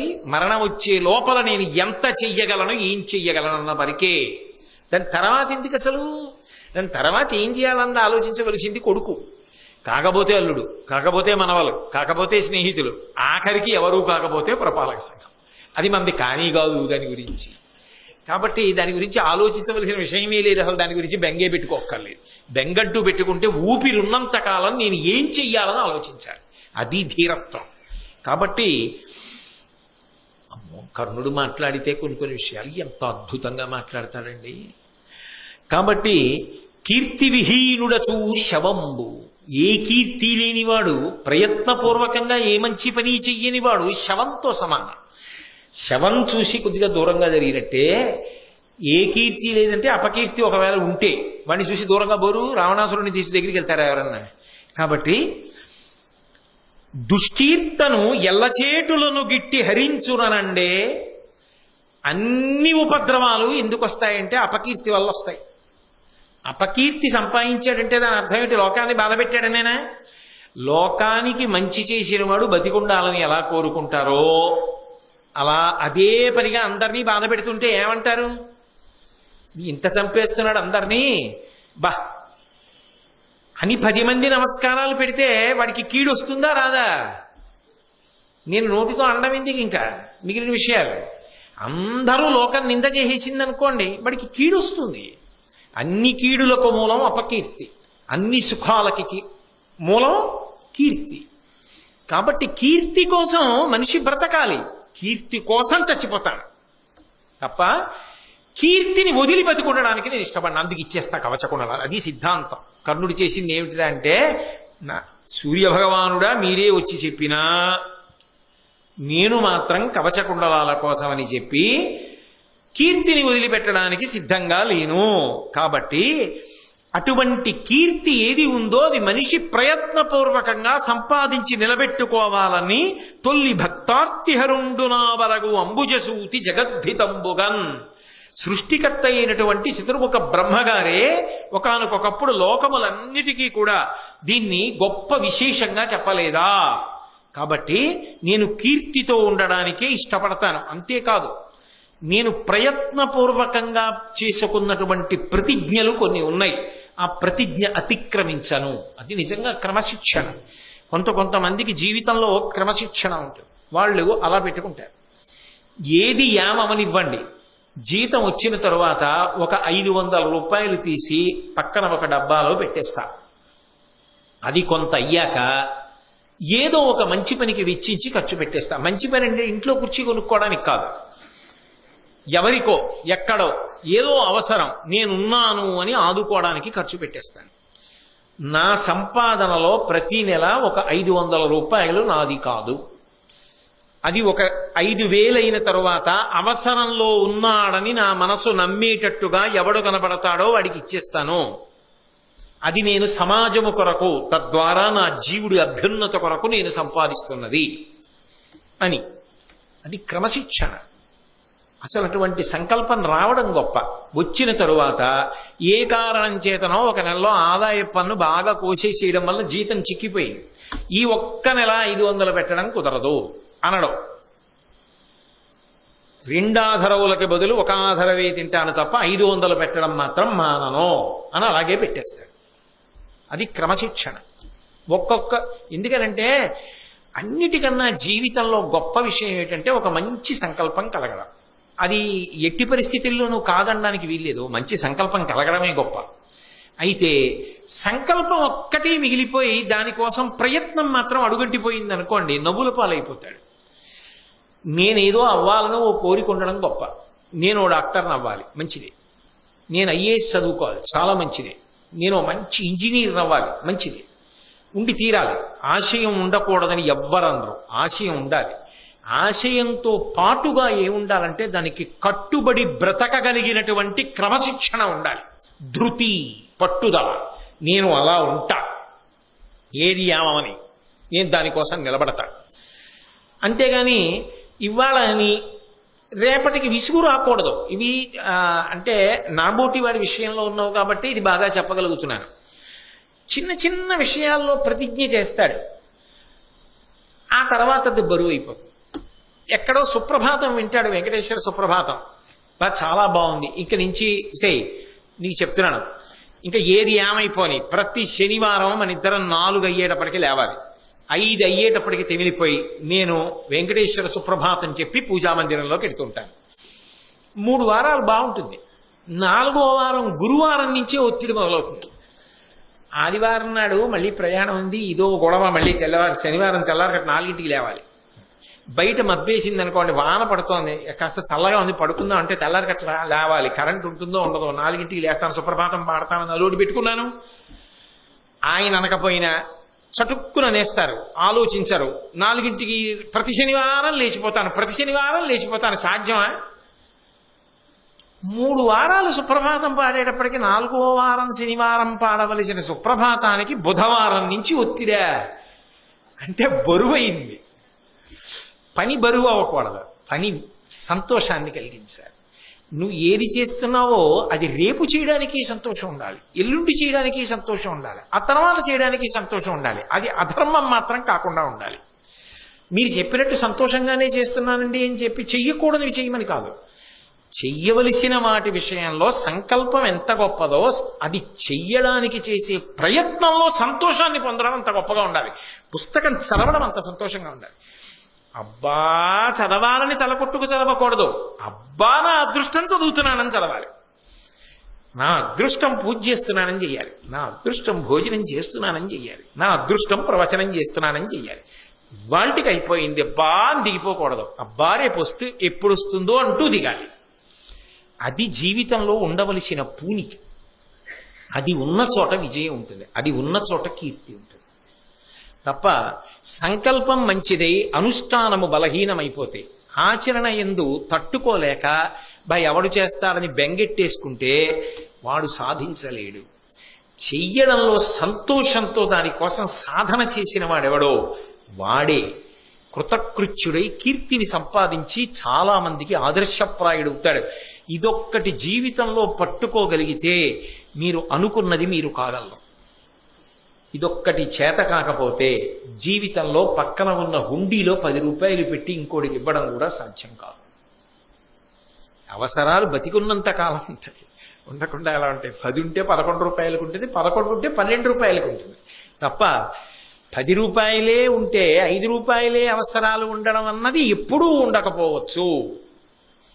కాబట్టి మనిషికి సంకల్పం ఉండాలి. ఆ సంకల్పము చేత అన్ని అవసరముల కన్నా అవసరం కూడా కావాలి. సరే, అందుకని నాకు కొన్ని ప్రతిజ్ఞలు ఉన్నాయి, ఒకటి కాదు.